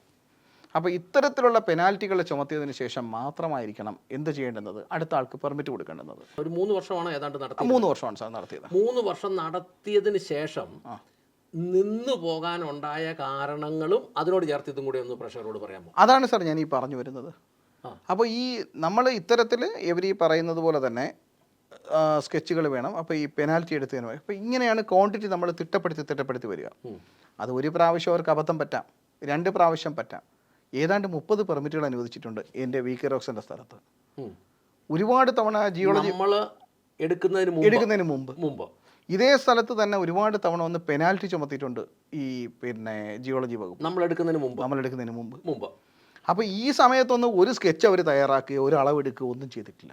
എന്തുകൊണ്ടാണ് ഈ പാറമടയിലേക്ക് വന്ന് ചുമ്മാ ഇങ്ങനെ വെറ്റി എഴുതി കൊടുക്കുമ്പം അല്ലെങ്കിൽ വലിയ പെനാൽറ്റി എഴുതി സാർ ഒന്ന് എന്താണെന്നറിയാമോ അതിനകത്തുള്ള സംഭവം എന്ന് പറഞ്ഞാൽ, ഒന്ന് ഈ ഖനനം നടത്തുന്ന വ്യവസായികൾ പലരും അന്ന് അജ്ഞരാണ് ഇതേക്കുറിച്ച്. അപ്പോൾ അവർ ഓർക്കുന്നത് എന്താണ്, ഈ ഉദ്യോഗസ്ഥൻ അവരോട് ചെയ്യുന്നത് ഏതോ വലിയ ഔദാര്യമാണ് എന്നുള്ള ധാരണയിൽ ഇവർ വന്നൊരു 50,000 രൂപ പെറ്റി അല്ലെങ്കിൽ LC എന്ന് പറയുമ്പോൾ ഇവരങ്ങ് അടയ്ക്കുകയാണത്. അല്ലെങ്കിൽ ഞാൻ നിന്നോടുള്ള സ്നേഹം കൊണ്ടാണ് കേട്ടോ ഈ 10,000 ആക്കി തന്നത് അല്ലെങ്കിൽ 5 ലക്ഷം ആക്കി തന്നതെന്ന് പറയുമ്പോൾ അവരതങ്ങ് അക്സെപ്റ്റ് ചെയ്യുക. അപ്പോൾ ഈ 5 ലക്ഷം പ്ലസ് ഈ തന്ന ഉദ്യോഗസ്ഥനും എന്തെങ്കിലും കൊടുക്കുന്നുണ്ടെന്ന്. അപ്പോൾ ശരിക്കും പറഞ്ഞാൽ ഈ ജിയോളജിസ്റ്റുകളെയും ഇങ്ങനെ വരുന്നവന്മാരെയും അഴിച്ചുവിട്ടതിനകത്ത് പാറമടക്കാർക്ക് നല്ല പങ്കുണ്ട്. തീർച്ചയായിട്ടും ഉണ്ടെന്ന് തന്നെ പറയേണ്ടി വരും. അതിനകത്ത് അതെന്താ സംഭവം എന്ന് പറയുന്നത് സാർ, ഈ പാറമടക്കാരെന്ന് പറയുന്ന ആളുകളിൽ ഏകദേശം ഒരുപാട് ആളുകളും ഈ പറയുന്നതിനൊക്കെ എന്താ പറയുന്നത്, ഒരുപാട് വിദ്യാഭ്യാസമോ സാങ്കേതിക പരിജ്ഞാനമോ ഒന്നുമുള്ള ആളുകളല്ല.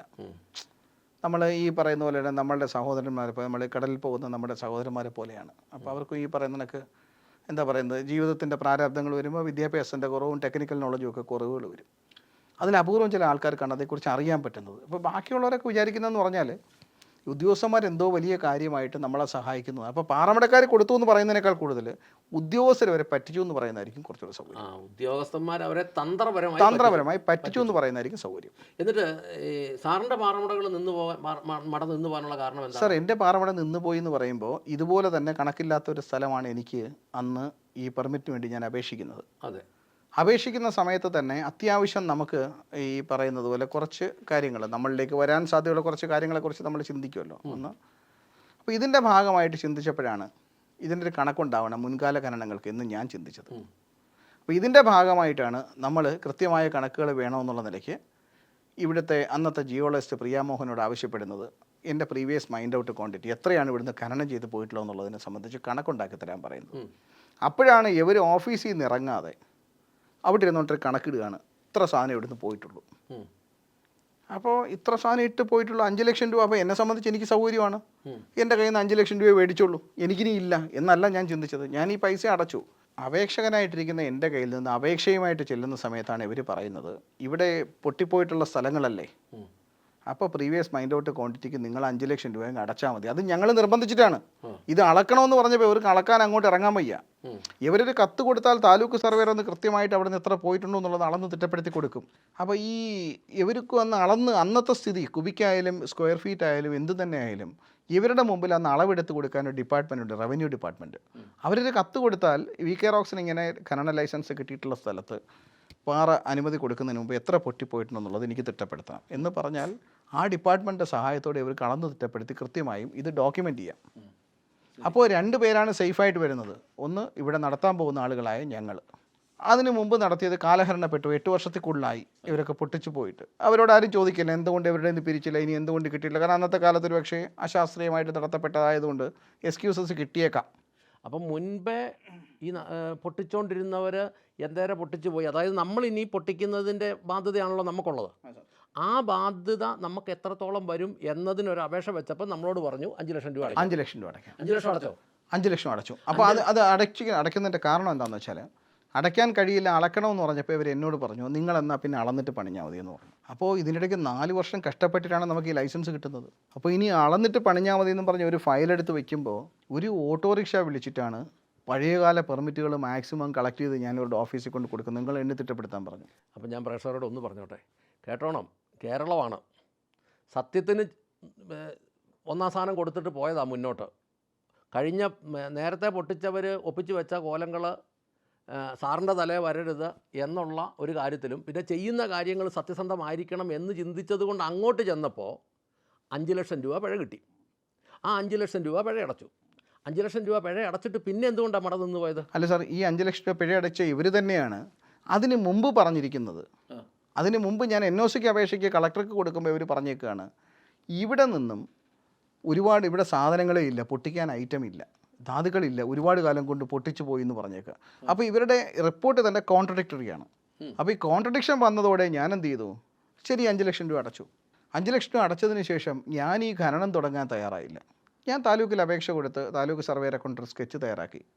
ഞാൻ പറഞ്ഞു എനിക്ക് ഇവിടുത്തെ പ്രീവിയസ് ക്വാണ്ടിറ്റിയൊക്കെ ഒന്ന് തിട്ടപ്പെടുത്തി തരണം. എന്നിട്ട് ഞാനൊരു 3 സ്കെച്ച് തയ്യാറാക്കി കൊണ്ടുവന്നിട്ട് ഇവരുടെ കയ്യിൽ കൊടുത്തിട്ട് പറഞ്ഞു, ഒന്ന് നിങ്ങൾ ഇവിടെ സൂക്ഷിക്കുക, ഒന്ന് കളക്ടർക്ക് കൊടുക്കുക, ഒന്ന് ഡയറക്ടറേറ്റിൽ വയ്ക്കുക. ഇൻ ഫ്യൂച്ചർ എന്തെങ്കിലും തരത്തിലുള്ള പ്രശ്നം വന്നു കഴിഞ്ഞാൽ ഇവിടുന്ന് ഇത്രയും പോയിട്ടുണ്ട്. കാരണം അതും മൊത്തം നമുക്ക് തിട്ടപ്പെടുത്താൻ പറ്റത്തില്ല. കാരണം ഒരുപാട് മണ്ണെടുത്തിട്ട് ഡെപ്ത് അടച്ചിട്ടുണ്ട് അവർ. ഒത്തിരി ഏരിയ ഒരു ഡിസോർഡറായിട്ട് കിടക്കുന്ന സ്ഥലമാണ്. അതായത് ഒരുപാട് അനിയന്ത്രിത ഖനനം നടന്ന് വളരെ മോശമായിട്ട് കിടക്കുന്ന ഒരു സർഫസാണ് നമുക്ക് കിട്ടുന്നത്. അവിടുത്തെ ഖനനം ഞാൻ പൂർണ്ണമായും കൃത്യമായിട്ടാണോ കൊടുത്തതെന്ന് ചോദിച്ചാൽ എനിക്കത് പറയാൻ കഴിയില്ല സംഭവം. എങ്കിലും കഴിയാവുന്ന തരത്തിൽ നമ്മൾ എന്ത് ചെയ്തു എന്ന് വെച്ചാൽ കൃത്യത വരുത്തി അതുകൊണ്ടൊന്ന് കൊടുക്കുന്നു. അപ്പോൾ ഇത് കൊടുത്തതിന് ശേഷമാണ് ഞങ്ങൾ മൈനിങ് ആരംഭിക്കുന്നത്. അപ്പോൾ അത് കൊടുത്തു. പിന്നീട് അത് നിന്ന് പോകാനുള്ള കാരണം എന്താ? 2021 കേരളത്തിൽ മൊത്തത്തിലൊരു പരിശോധന നടക്കുന്നു വിജിലൻസുകാരുടെ. കാരണം അന്നത്തെ കാലത്ത് ഈ പരിസ്ഥിതി മന്ത്രാലയ അനുമതിക്ക് ശേഷം ഒരുപാട് കോറികളൊക്കെ ലൈസൻസ് കുറച്ച് കോറികളൊക്കെ ആയി. അനിയന്ത്രിത ഖനനങ്ങൾ വല്ലതും നടക്കുന്നുണ്ടോ എന്ന് അറിയാനായിട്ട് വിജിലൻസിൻ്റെ ഒരു പരിശോധന നടക്കുന്നു. അപ്പോൾ ഈ പരിശോധന നടക്കുന്ന സമയത്ത് അതിൻ്റെ ഭാഗമായിട്ട് ഒരു VK റോക്സിലും വരുന്നു, നമ്മുടെ കോറിയിലും വരുന്നു. അപ്പോൾ VK റോക്സിൽ വന്ന സമയത്ത് എനിക്കിതിൻ്റെ പ്രശ്നങ്ങൾ അറിയാവുന്നത് കൊണ്ട് തന്നെ വന്ന ഉദ്യോഗസ്ഥരോട് ഞാൻ പറഞ്ഞു, സാർ ഇന്ന് നിങ്ങളെ തിരക്ക് പിടിച്ച് അളക്കരുത്. കാരണം പാറ എനിക്ക് എടുത്തുകൊണ്ട് പോകാൻ സാധിക്കുന്ന ഒരു സാധനമല്ല. നിങ്ങൾ അടുത്ത മാസം അളന്നാലും ഇത് ഇവിടെ തന്നെ കാണും. അപ്പോൾ അതുകൊണ്ട് ഈ തിട്ടപ്പെടുത്തലുകൾ ജിയോളജിസ്റ്റ് ചെയ്തിട്ടുള്ളത് ശരിയല്ലാത്തതുകൊണ്ട് നിങ്ങൾ ജിയോളജി റെക്കോർഡ്സും റവന്യൂ രേഖകളും വെച്ച് വേണം ഇത് അളക്കാൻ. എങ്കിൽ മാത്രമാണ് ഞാൻ എത്ര കൊണ്ടുപോയി എന്നുള്ളതും നേരത്തെ ഇവിടെ നിന്ന് എത്ര പോയി എന്നുള്ളതും കൃത്യമായിട്ട് നിങ്ങൾക്ക് അറിയാൻ പറ്റും. അപ്പോൾ അങ്ങനെ വിജിലൻസ് വന്നതിന് ശേഷം അദ്ദേഹത്തിൻ്റെ കൂട്ടത്തിൽ അവർക്ക് ഡെപ്യൂട്ടി കൊടുക്കുന്ന സർവേയർമാരാണെന്നുള്ളത്. ഈ സർവേയർമാർ പറഞ്ഞു ശരിയാണ്, ഇദ്ദേഹത്തിൻ്റെ വാദം ശരിയായതുകൊണ്ട് നമുക്ക് പോയിട്ട് പിന്നീട് വരാം എന്ന് പറഞ്ഞ് ഇവർ 1 മാസത്തിന് ശേഷമാണ് പിന്നീട് വരുന്നത്. 1 മാസം പീരീഡ് കൊടുക്കുക മാത്രമല്ല, ഈ ജിയോളജിക്കാരോട് പറഞ്ഞു നിങ്ങൾ പോയിട്ട് നിങ്ങൾ ഈ സമയത്ത് 1 മാസം കഴിയുമ്പോൾ കൃത്യമായിട്ട് ഇവിടെ വരണം, റവന്യൂക്കാരും വരണം, നിങ്ങളുടെ റെക്കോർഡ്സും കൊണ്ടുവരണം, എന്നിട്ട് വേണം VK റോക്സിൻ്റെ അളന്നിട്ട് എന്തെങ്കിലും ഉണ്ടോ എന്ന് നോക്കാൻ. അപ്പോൾ എല്ലാവരും കൂടി അതിനൊരു ധാരണ ഉണ്ടാക്കണം. അപ്പോൾ ഈ വിജിലൻസുകാർ ഈ പേപ്പർ കൊടുത്തു കഴിഞ്ഞപ്പോൾ ഇവർക്ക് അറിയാമല്ലോ ഇവരുടെ കയ്യിൽ പേപ്പറുകളൊന്നും കൃത്യമായിട്ടില്ല, ഇവരുടെ മുൻ അളവുകളില്ല എന്നുള്ളത് ഇവർക്ക് അറിയാമല്ലോ സംഭവം. അപ്പോൾ തന്നെ ഇവർ ചിന്തിച്ചത് നിലവിൽ ലൈസൻസുകൾ എവനാണ് ഇവരുടെ കയ്യിലാണുള്ളത്, ഇത് എവൻ്റെ പെടലിക്കോട്ട് വെച്ചാൽ ഞങ്ങൾ സേഫായി. അപ്പോൾ അവരുടെ സുരക്ഷിതത്വം നോക്കിയിട്ട് വിജിലൻസ് അങ്ങോട്ട് പോയതിൻ്റെ പിറ്റേന്നൊരു FMB സ്കെച്ച്. കാരണം പാറയുടെ അളവ് കണക്കാക്കാൻ FMB സ്കെച്ച് പോരാ. നമ്മൾ ഈ പറയുന്നതിനൊക്കെ നമ്മൾ എന്താ കുബിക്കടി എടുക്കുമ്പോൾ എന്താ പറയുന്നത്, നീളം വീതി പൊക്കം കുബിക് ഫീറ്റാണ്. അപ്പോൾ നീളം ഗുണം വീതി സ്ക്വയർ ഫീറ്റാണ്. അതുപോലെ πr²h. അങ്ങനെ മാത്തമാറ്റിക്കൽ ഓരോ പോളിസീസ് ഉണ്ട് നമുക്ക് ഓരോ സാധനം എടുക്കുന്നതിനും. അതുപോലെ തന്നെ പാറയ്ക്കും ഉണ്ട്. അപ്പോൾ പാറയ്ക്കെന്ന് പറഞ്ഞാൽ കോണ്ടൂർ സ്കെച്ചാണ്, അതേക്കുറിച്ച് നമുക്ക് പിന്നീട് വരാം. അപ്പോൾ അത്തരത്തിലുള്ള അളവുകൾ എടുത്തെങ്കിൽ മാത്രമാണ് ഇത് കിട്ടുന്നത്. അപ്പോൾ തന്നെ ഈ താലൂക്ക് സർവേ എന്താണെന്ന് വെച്ചാൽ FMB എന്നൊരു സ്കെച്ച് അങ്ങോട്ട് എടുത്ത് പെൻസിൽ അങ്ങോട്ട് മാർക്ക് ചെയ്തിട്ട് 1.25 കോടി രൂപ ഇവിടുന്ന് VK റോക്സ് പൊട്ടിച്ചു എന്നും പറഞ്ഞ് പറഞ്ഞു പിഴ കിട്ടിയത് മാത്രമല്ല, ഈ പിഴ കിട്ടിയതിന് ശേഷം ഇവരെന്താ ചെയ്തതെന്ന് വെച്ചാൽ വിജിലൻസ് അല്ലേ ഇവരുടെ അടുത്ത് അളക്കാൻ വരാൻ പറഞ്ഞേക്കുന്നത്, നിങ്ങൾ എന്തുകൊണ്ട് മുൻപേ ഇത് ചെയ്തു എന്നുള്ളത് ചോദിക്കും. ഇദ്ദേഹം ഇത് ജിയോളജിസ്റ്റിന് അയച്ചു കൊടുത്തു. അപ്പോൾ ജിയോളജിയുടെ കയ്യിൽ നിൽക്കത്തില്ല, കാരണം വിജിലൻസ് വരുന്നതിന് മുമ്പ് നിങ്ങൾ എന്തുകൊണ്ട് ചെയ്തു എന്നൊരു ചോദ്യം ചോദിക്കും. അപ്പോൾ തന്നെ താലൂക്കിൽ നിന്ന് ഇത് കളക്ടർക്ക് അയച്ചു കൊടുത്തു. ഞങ്ങൾക്ക് ഇത്ര റവന്യൂ കുടിശ്ശികയുണ്ട്, ഈ കോറി ഇനി നടത്താൻ പാടില്ല, അതുകൊണ്ട് പെട്ടെന്ന് പൂട്ടിക്കണമെന്ന് പറഞ്ഞ് കളക്ടർക്ക് അയച്ചു കൊടുത്തു. അപ്പോൾ കളക്ടർക്ക് റവന്യൂ കുടിശ്ശിക ഉണ്ടെങ്കിൽ എന്ത് ചെയ്യണം, റവന്യൂ കുടിശ്ശിക പിരിക്കാൻ ബാധ്യസ്ഥരാണ്. കളക്ടർ നമുക്ക് സ്റ്റോപ്പ് മെമ്മോ തന്നു. കളക്ടർ തന്നതിൻ്റെ പുറകിൽ ഇവരും തന്നു, ജിയോളജിയും തന്നു. 21 തന്നെ ഒരു പാറമട അടപ്പിച്ചു, പൂട്ടി. അപ്പോൾ ഇത് പൂട്ടിയെന്ന് മാത്രമല്ല, വിജിലൻസ് വരുമ്പോൾ ഇവർ വിജിലൻസിനോട് പറയുന്നതാണ് അത് കളക്ടറാണ് സ്റ്റോപ്പ് ചെയ്തത് കേട്ടോ. അപ്പോൾ കളക്ടർക്ക് മുകളിൽ കളക്ടർ സ്റ്റോപ്പ് ചെയ്ത കാര്യത്തിൽ വിജിലൻസ് പിന്നെ എന്ത് പറയാനാ, ശരി നിങ്ങളെ വിശ്വസിച്ച് ഞങ്ങൾ പോയി എന്ന് പറഞ്ഞു വിജിലൻസ് അങ്ങ് പോയി. അപ്പോൾ ഇവർ സേഫായി, അളവ് നടന്നില്ല. പഴയകാല അളവുകളുടെ കണക്ക് ഇവരുടെ കയ്യിൽ ഇല്ല എന്നുള്ള കാര്യം കണ്ടുപിടിക്കാനും പറ്റി. അത് കൊല്ലം ജില്ലാ ജിയോളജിസ്റ്റ് ആണോ ഇതിനകത്ത് രക്ഷപ്പെട്ടത്? താലൂക്ക് സർവേറാണ് ഈ സാധനം കൊടുക്കുന്നത്. താലൂക്ക് സർവേ അന്ന് ജിയോളജിസ്റ്റിന് പങ്കില്ല അതിൽ. അന്ന് മറ്റേ ആദ്യം 1.25 കോടി പിഴ ഇട്ടതാരാ? അത് ഈ താലൂക്ക് സർവേറാണ്. അന്നത്തെ സമയത്ത് താലൂക്ക് സർവേറാണ് അവരാണ് ഇട്ട്. അവർ ജിയോളജിക്ക് അയച്ചു കൊടുക്കുന്നതിന് മുമ്പേ ഇവരങ്ങ് തീരുമാനിച്ചു ഇത്ര രൂപയുടെ സാധനം. അവർ തലേന്നങ്ങൂരി. അത് കഴിഞ്ഞിട്ട് പിന്നെ ജിയോളജിസ്റ്റ് എപ്പോഴാണ് ഇതിനകത്ത് വന്നത്? ജിയോളജിസ്റ്റ് ആദ്യം പ്രിയാമോഹൻ ഈ റോങ് ആയിട്ട് തിട്ടപ്പെടുത്തിയ കാര്യത്തിലാണ് ആദ്യത്തെ പ്രാവശ്യം ജിയോളജിസ്റ്റ് ഇൻവോൾവ്മെൻറ്റ് വരുന്നത്. ഇനി ഇതിനകത്ത് ജിയോളജി ഇൻവോൾവ് ചെയ്യുന്നത് 2023-ലാണ്. ഞാൻ അതിലേക്ക് വരാം.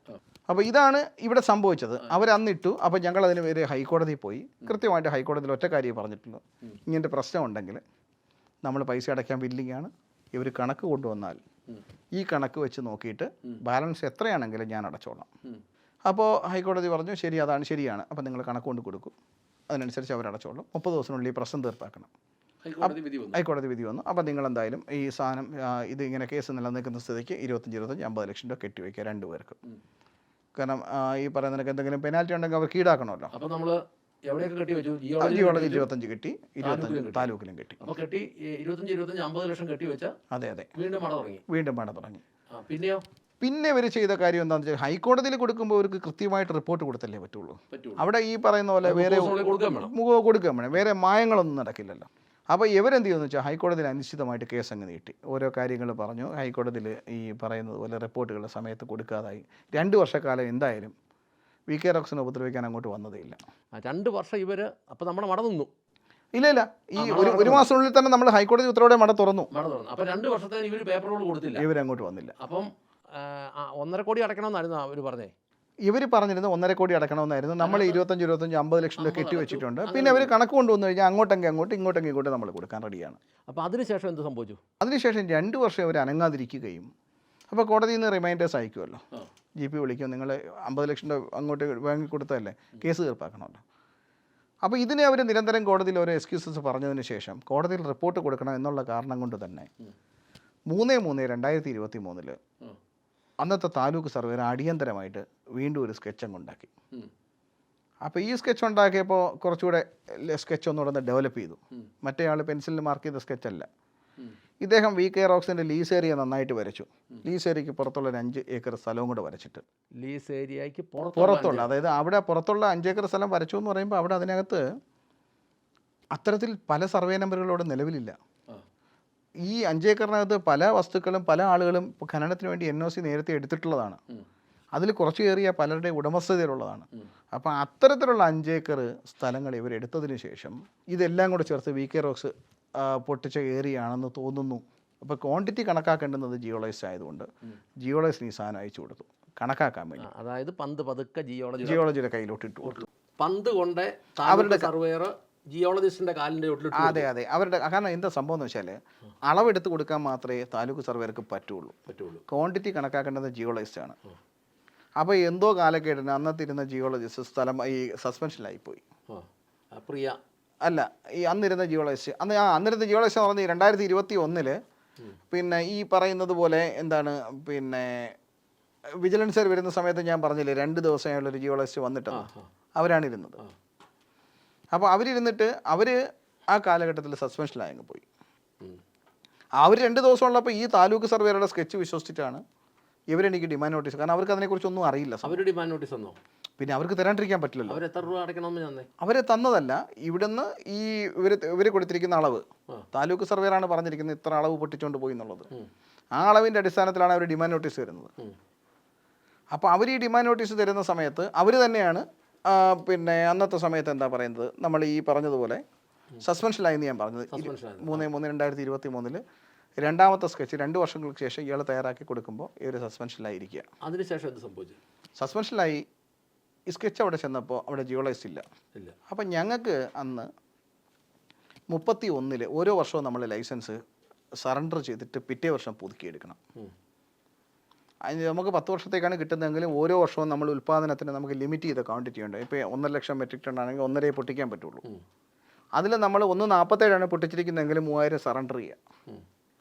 എന്നിട്ട് വീണ്ടും നമ്മൾ അടുത്ത വർഷം എടുക്കുമ്പോൾ 1.50 + 3000 ചേർത്ത് എടുക്കുക, 1.53 എടുക്കുക. ഇത് ഓരോ വർഷവും കണ്ടിന്യൂ ചെയ്ത് പോകും. അപ്പോൾ എപ്പോഴും നമ്മൾ മാർച്ച് 31 ആകുമ്പോൾ ക്വാണ്ടിറ്റി സറണ്ടർ ചെയ്യണം. ഇതിൻ്റെ ഭാഗമായിട്ട് ഇദ്ദേഹം സ്കെച്ച് തയ്യാറാക്കി കൊടുക്കുന്നത് എന്നാണ് 3/3/2023. പിന്നെ ഞങ്ങൾ പണിയുന്നത് 31/3/2023 വരെയാണ്. അപ്പോൾ അത് കഴിഞ്ഞപ്പോൾ ഖനനം നിന്നു, ജിയോളജിസ്റ്റ് ഇല്ല, സ്കെച്ച് തയ്യാറാക്കി കൊടുത്തു. അപ്പോൾ ജിയോളജിസ്റ്റ് ഇല്ലാത്തതുകൊണ്ട് ചാർജുള്ള ജിയോളജിസ്റ്റർമാരൊന്നും ചെയ്യുന്നില്ല. പിന്നെ AK മനോജ് ഇപ്പോൾ തൃശ്ശൂർ ജിയോളജിസ്റ്റ് ആയിട്ടിരിക്കുകയാണെന്ന് തോന്നുന്നു. അദ്ദേഹം വന്നു. അപ്പോൾ പുള്ളി 2-3 ആഴ്ച ഇവിടെ ഇരുന്നു. അദ്ദേഹമാണ് ഫയലിൽ പിന്നീട് ബാക്കിയുള്ള കാര്യങ്ങളൊക്കെ ചെയ്തു വെച്ചതെന്ന് പിന്നീട് ആളുകൾ പറഞ്ഞിട്ടുണ്ട്. അപ്പോൾ അതേക്കുറിച്ച് നമുക്ക് വരാം. അത് എനിക്കറിയാത്തൊരു സംഗതി ആയതുകൊണ്ട് ഞാൻ അതേക്കുറിച്ച് കൂടുതൽ കിടക്കുന്നില്ല. എന്തായാലും പിന്നെ ഈ 3/3/2023 സ്കെച്ച് വെച്ചിട്ട് 31/3/2023 ഞങ്ങളുടെ മൈനിങ് സ്റ്റോപ്പായി, നാച്ചുറലി സ്റ്റോപ്പായി. കാലാവധി പുതുക്കേണ്ട സമയമായി. പിറ്റേ ദിവസം തൊട്ട് വീണ്ടും നമുക്ക് പെർമിറ്റ് തരണം. ജിയോളജിസ്റ്റ് ഇല്ലാത്തതുകൊണ്ട് നമുക്ക് തന്നില്ല. പിന്നീടൊരു 3 മാസത്തോളം AK മനോജ് ഇരുന്ന സമയത്ത് അനിശ്ചിതമായി നീണ്ടുപോയി. 3 മാസത്തിന് ശേഷമാണ് ബദറുദ്ദീൻ എന്ന് പറയുന്ന ഒരു ജിയോളജിസ്റ്റോട് ചാർജ് എടുക്കുന്നത്. ബദറുദ്ദീൻ. അപ്പോൾ അദ്ദേഹം ഒരു ഡോക്ടർ ബദറുദ്ദീൻ, അപ്പോൾ അദ്ദേഹത്തിന് അങ്ങനെ തന്നെ പറയണം. അപ്പോൾ അദ്ദേഹം ചാർജ് എടുത്തു, ഇന്ന് ചാർജ് എടുക്കുകയാണ് എന്ന് കൂട്ടുക. ഇന്ന് ഉച്ചയ്ക്ക് അദ്ദേഹം ഈ സ്കെച്ച് കാണുന്നു. ഈ സ്കെച്ച് എടുത്തു വെച്ചിട്ട് അദ്ദേഹം എഴുതുകയാണ്, VK റോക്സ് ഇവിടുന്ന് ഈ അളവ് പ്രകാരം 13 കോടി രൂപയുടെ സാധനം പൊട്ടിച്ചുകൊണ്ട് പോയിട്ടുണ്ട്. 13 കോടി രൂപ സർക്കാരിലേക്ക് അടയ്ക്കണമെന്നാണ്. എന്നിട്ട് അദ്ദേഹം എനിക്ക് കാരണം കാണിക്കൽ നോട്ടീസ് നൽകുകയാണ് ആ ദിവസം തന്നെ. അതായത് ആദ്യമേ 1.5 കോടി അടയ്ക്കണമെന്ന് പറഞ്ഞ ആ കോടതി നിലനിൽക്കുന്ന സാധനത്തിലാണ് ഈ 13 കോടി അടയ്ക്കണമെന്ന് പറഞ്ഞ് അന്നത്തെ അദ്ദേഹം വന്ന ദിവസം എനിക്ക് തരുന്നത്.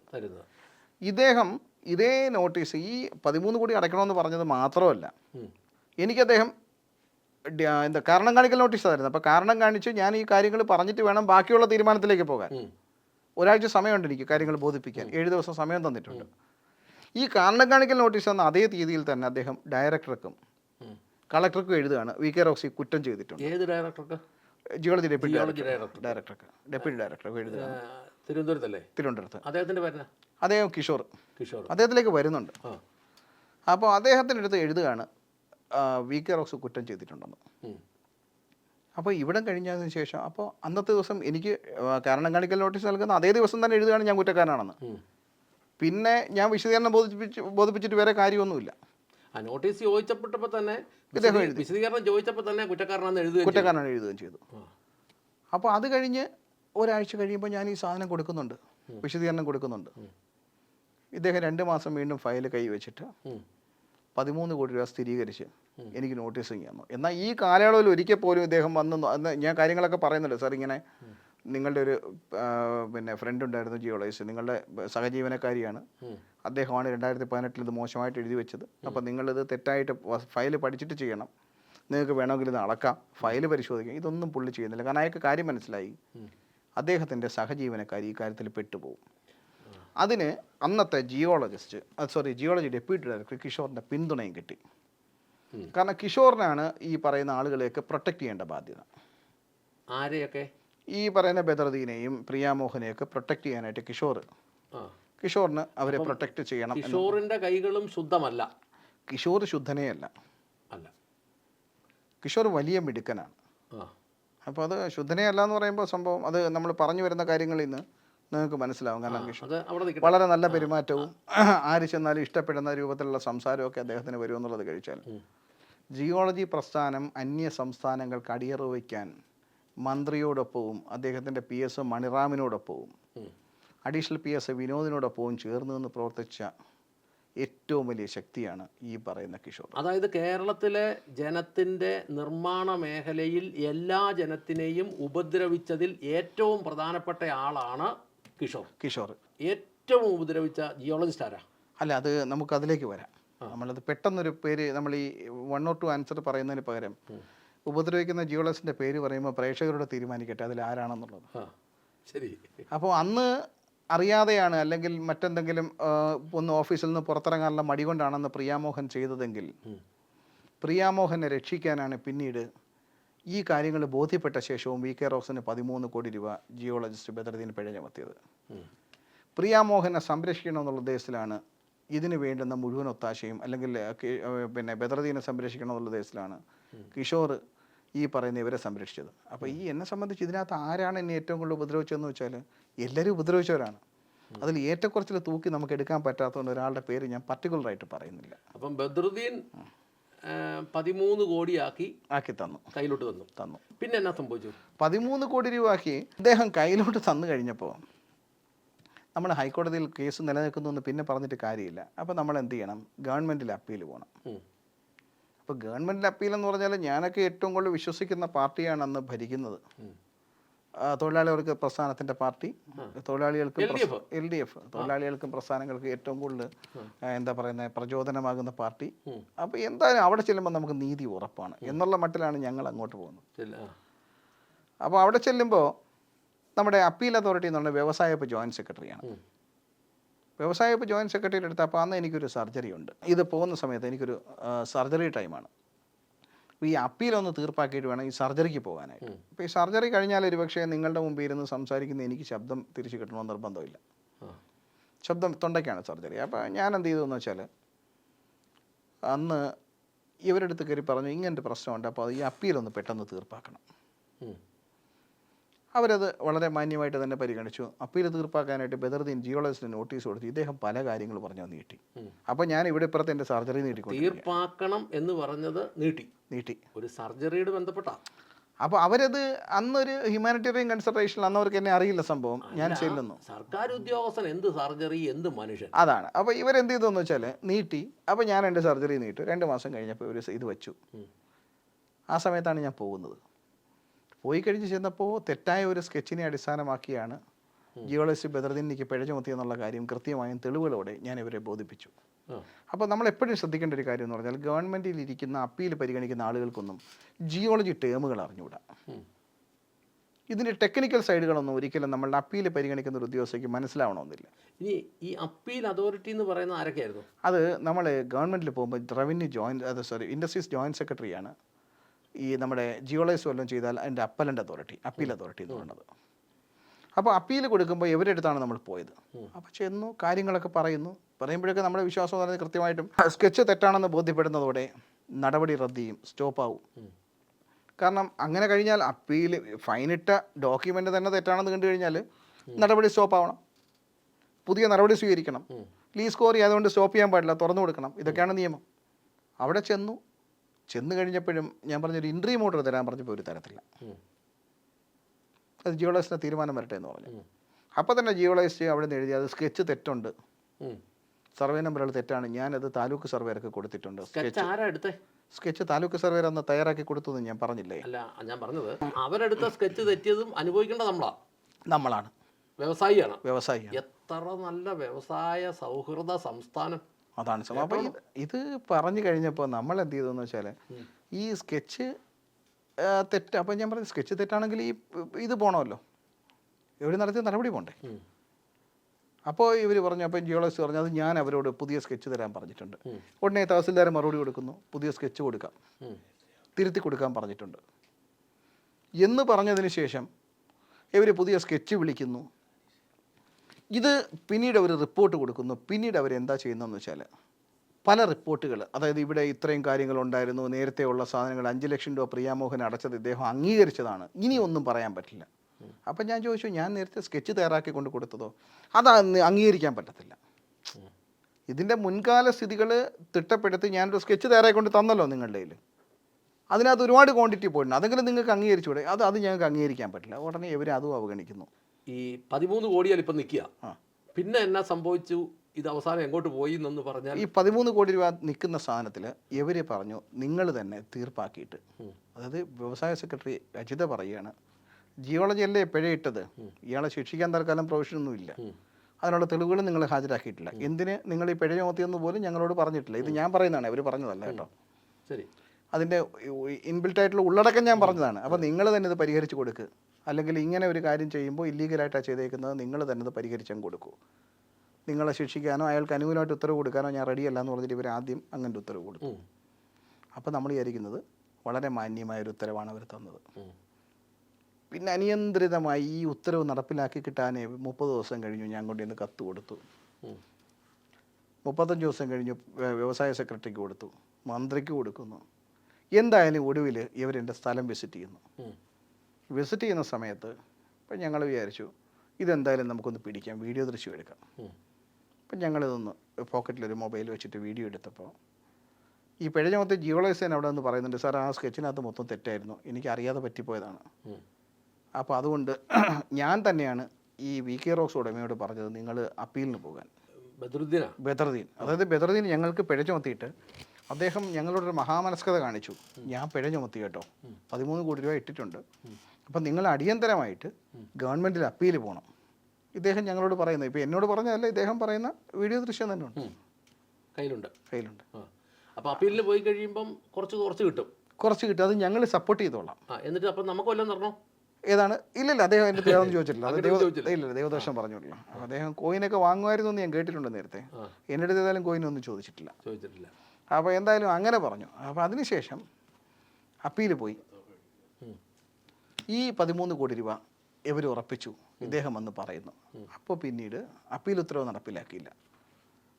അപ്പീൽ ഉത്തരവ് നടപ്പിലാക്കാതെ വന്ന സമയത്ത് വീണ്ടും ഞാൻ പരാതി കൊടുത്തതിൻ്റെ അടിസ്ഥാനത്തിൽ ഇവരെല്ലാവരും ഒന്നിച്ചൊരു ഇൻസ്പെക്ഷൻ വന്നു. ഇൻസ്പെക്ഷൻ വന്നപ്പോൾ ജിയോളജി ഡെപ്യൂട്ടി ഡയറക്ടർ കിഷോറുണ്ട്, പിന്നെ താലൂക്ക് സർവേയർ. എനിക്ക് ആദ്യം ഈ 13 കോടി രൂപ പിഴ ചുമത്താൻ സ്കെച്ച് തയ്യാറാക്കി കൊടുത്ത അതേ താലൂക്ക് സർവേ സൂപ്രണ്ട് രഞ്ജു എന്ന് പറയുന്ന ആളുണ്ട്. ഇവരെല്ലാവരും കൂടെ വന്ന്, അപ്പോൾ രഞ്ജുവിനെയൊക്കെ ജിയോളജിസ്റ്റാണ് വിളിച്ചു വരുത്തുന്നത്, കത്ത് കൊടുത്ത് വിളിച്ചു വരുത്തുകയാണ്, അളവിൻ്റെ ഉപകരണങ്ങളോട്ട് വരാൻ പറയും. അവർ വന്ന് രഞ്ജു അളക്കാനായിട്ട് ഉപകരണം എടുത്ത് വെച്ചപ്പോൾ ഈ ജിയോളജിസ്റ്റ് പറഞ്ഞു, നിങ്ങൾ അളക്കണ്ട, ഞങ്ങളൊരു സർവേറെ കൊണ്ടുവന്നിട്ട് ഞങ്ങൾ അളന്നോളാം. ജിയോളജിസ്റ്റിൻ്റെ ഇഷ്ടപ്രകാരം അദ്ദേഹം ഒരു പ്രൈവറ്റ് മെഷീനും ഇവരുടെ ഡിപ്പാർട്ട്മെൻറ്റിൽ ഡെപ്യൂട്ടി ചെയ്തൊരു സർവേറുണ്ട്, മനേഷ് എന്നാണ് അദ്ദേഹത്തിൻ്റെ പേര്, ഇദ്ദേഹത്തിനെയും കൊണ്ടാണ് വരുന്നത്. നീ അളന്നൊരു സ്കെച്ചും കൊണ്ടാക്കാൻ പറഞ്ഞു. പുള്ളി ഉണ്ടാക്കിയപ്പോഴാണ് ഏറ്റവും വിചിത്രം, അതിന് സമീപത്തുള്ള പഞ്ചായത്ത് റോഡ്, അതായത് അപ്പോഴും ഗതാഗതയോഗ്യമായ പഞ്ചായത്ത് റോഡാണ്. ഈ റോഡ്, ആ പ്രദേശത്തുള്ള പുരയിടങ്ങൾ, നാട്ടുകാരൻ്റെ പുരയിടങ്ങൾ, അവിടെ കൃഷിയോഗ്യമായ പുരയിടങ്ങൾ, ഇതെല്ലാം ഞങ്ങൾ പൊട്ടിച്ചു എന്ന് പറഞ്ഞൊരു വലിയ സ്കെച്ചങ്ങ് ഉണ്ടാക്കി. അതിനകത്തുള്ള ഏറ്റവും വലിയ തമാശ എന്ന് പറയുന്നത്, അന്ന് ഈ താലൂക്ക് സർവേറെ മാറ്റി നിർത്തിയത് കൊണ്ട് തന്നെ താലൂക്ക് സർവേറെ പോയിട്ട് അപ്പോൾ തന്നെ തഹസിൽദാർക്ക് റിപ്പോർട്ട് ചെയ്തു, ജിയോളജിസ്റ്റ് കൊണ്ടുവന്നൊരു സ്കെച്ച് ഉണ്ടാക്കുന്നുണ്ട്, എന്നെ മാറ്റി നിർത്തിയാണ് ഉണ്ടാക്കിയത്, എനിക്കതിൽ ഉത്തരവാദിത്വമില്ല എന്ന് പറഞ്ഞു. അപ്പോൾ ഈ സംയുക്ത സ്കെച്ചല്ലേ, ഇതിൽ ഇദ്ദേഹം ഒപ്പിടണമല്ലോ. അപ്പോൾ ഈ ഒപ്പിടാനായിട്ട് താലൂക്ക് സർവേയറുടെ അടുത്തോട്ട് ഈ ജിയോളജി ഉണ്ടാക്കിയ സ്കെച്ച് അയച്ചു കൊടുത്തപ്പോൾ തഹസിൽദാർ അതിൽ റിപ്പോർട്ട് ആഡ് ചെയ്തു, ഞങ്ങളുടെ സർവേറെ പങ്കെടുപ്പിക്കാത്ത സ്കെച്ചുമായി ഞങ്ങൾക്ക് യാതൊരു ഉത്തരവാദിത്വവും ഇല്ല, അതിൻ്റെ ഗുണവും ദോഷമൊക്കെ നിങ്ങൾ സഹിച്ചോണം. ഞാൻ ചോദിക്കട്ടെ, സ്ഥലം അളക്കുന്നവർക്കെല്ലാം ഇതിൻ്റെ ഏരിയ എടുക്കാനല്ലേ അറിയാവൂ, ഇതിൻ്റെ ക്വാണ്ടിറ്റി എടുക്കാൻ അറിയാമോ? ക്വാണ്ടിറ്റി എടുക്കാൻ അറിയാമെങ്കിലും അവരല്ല എടുക്കേണ്ടത്, ക്യൂബ് ആക്കി എടുക്കാൻ ഇവർക്ക് അറിയാമോ ഈ സർവേയർമാർ? സാർ, അറിയാൻ നമുക്ക് തിയറി ബേസിൽ എന്തും ചെയ്യാം, പക്ഷേ അത് എടുക്കേണ്ടത് ജിയോളജിസ്റ്റാണ്. അപ്പം അവരാണ് ചെയ്യേണ്ടത്. എന്നിട്ട് അവർ വന്ന് ഇപ്പോൾ 2, 3, 4 പ്രാവശ്യം എല്ലാം കൂടെ ഇവന്മാരെല്ലാം കൂടെ ഒരുമിച്ച് വന്നില്ലേ? അതെ, വന്നിട്ട് തീരുമാനം വല്ലതും ആയോ? അല്ലല്ല, അന്ന് ജിയോളജി ഇത് രണ്ടാമത്തെ പ്രാവശ്യമാണ് ഇവർ വരുന്നത്. ആദ്യത്തെ പ്രാവശ്യമാണ് ഇവർ ഈ അപ്പീലിന് ശേഷം വരുന്നത്. അപ്പീലിന് ശേഷം അങ്ങനത്തെ അളവ് പോലും നടത്താൻ പാടില്ല, അപ്പീലിൽ ഹാജരാക്കിയിരിക്കുന്ന എവിഡൻസിനെ ബേസ് ചെയ്തിട്ട് തീരുമാനം കൈക്കൊള്ളണമെന്നാണ്. എങ്കിലും നമ്മൾ ഈ പരിശോധന എടുക്കാൻ സഹകരിച്ചു. അപ്പോൾ ഇവർ ഈ സ്കെച്ച് ഉണ്ടാക്കി ഇത് മറ്റൊരു ഒപ്പിടാതായപ്പോൾ ജിയോളജിക്ക് നാണക്കേടായി. ജിയോളജി വീണ്ടും അപ്പോൾ തന്നെ ഇവരുടെ ഡയറക്ടറെ കൊണ്ട് വീണ്ടും ഒരു അളവ് കൂടെ നടത്താനായിട്ട് അടുത്ത മൂന്നാമത്തെ റൗണ്ട്.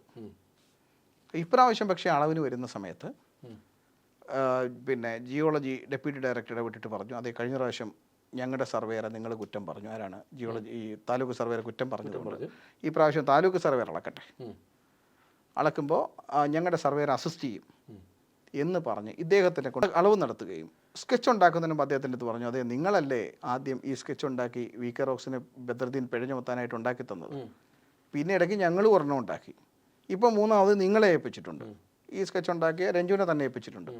അതുകൊണ്ട് നിങ്ങൾ ഈ ഉണ്ടാക്കി തരുന്ന സ്കെച്ച് നമ്മുടെ ഈ 2 സ്കെച്ചുമായിട്ടും പൊരുത്തപ്പെടുന്ന രൂപത്തിൽ വേണം. എന്തായാലും VK റോക്സ് പ്രതിസ്ഥാനത്താവണം. അപ്പോൾ അവിടെ പണിയില്ല, 3 വർഷമായി, 2 വർഷം കഴിഞ്ഞു പണി നിർത്തിയിട്ട്. ഇല്ലെങ്കിൽ നിങ്ങളെ വിജിലൻസ് പിടിക്കുമെന്നൊരു ഭീഷണിയും കൂടെ മുഴക്കി പുള്ളിയുടെ അടുത്ത്. ഇത് നമ്മൾ ഒരു ഉദ്യോഗസ്ഥന്റെ പണി കിട്ടരുത്. അപ്പം ഞാനിത് അറിഞ്ഞതുകൊണ്ട് തന്നെ ഇദ്ദേഹം എന്ത് ചെയ്യുമെന്ന് വെച്ചാൽ ജിയോളജിയുടെ വാക്ക് വിശ്വസിച്ച് ഈ ഞങ്ങൾക്ക് ആദ്യം പിഴ ചുമത്താനായിട്ട് 23 സ്കെച്ച് ഉണ്ടാക്കി കൊടുത്തതിനകത്ത് 10 മീറ്റർ ഉയരമാണ് ഇട്ടേക്കുന്നതെങ്കിൽ ഈ 2 വർഷത്തിന് ശേഷം ഉണ്ടാക്കിയ സ്ഥലത്ത് സ്കെച്ചിനകത്ത് അവിടെ 20 മീറ്റർ ഉയരമായി. അപ്പോൾ പണി നടക്കുന്നില്ല.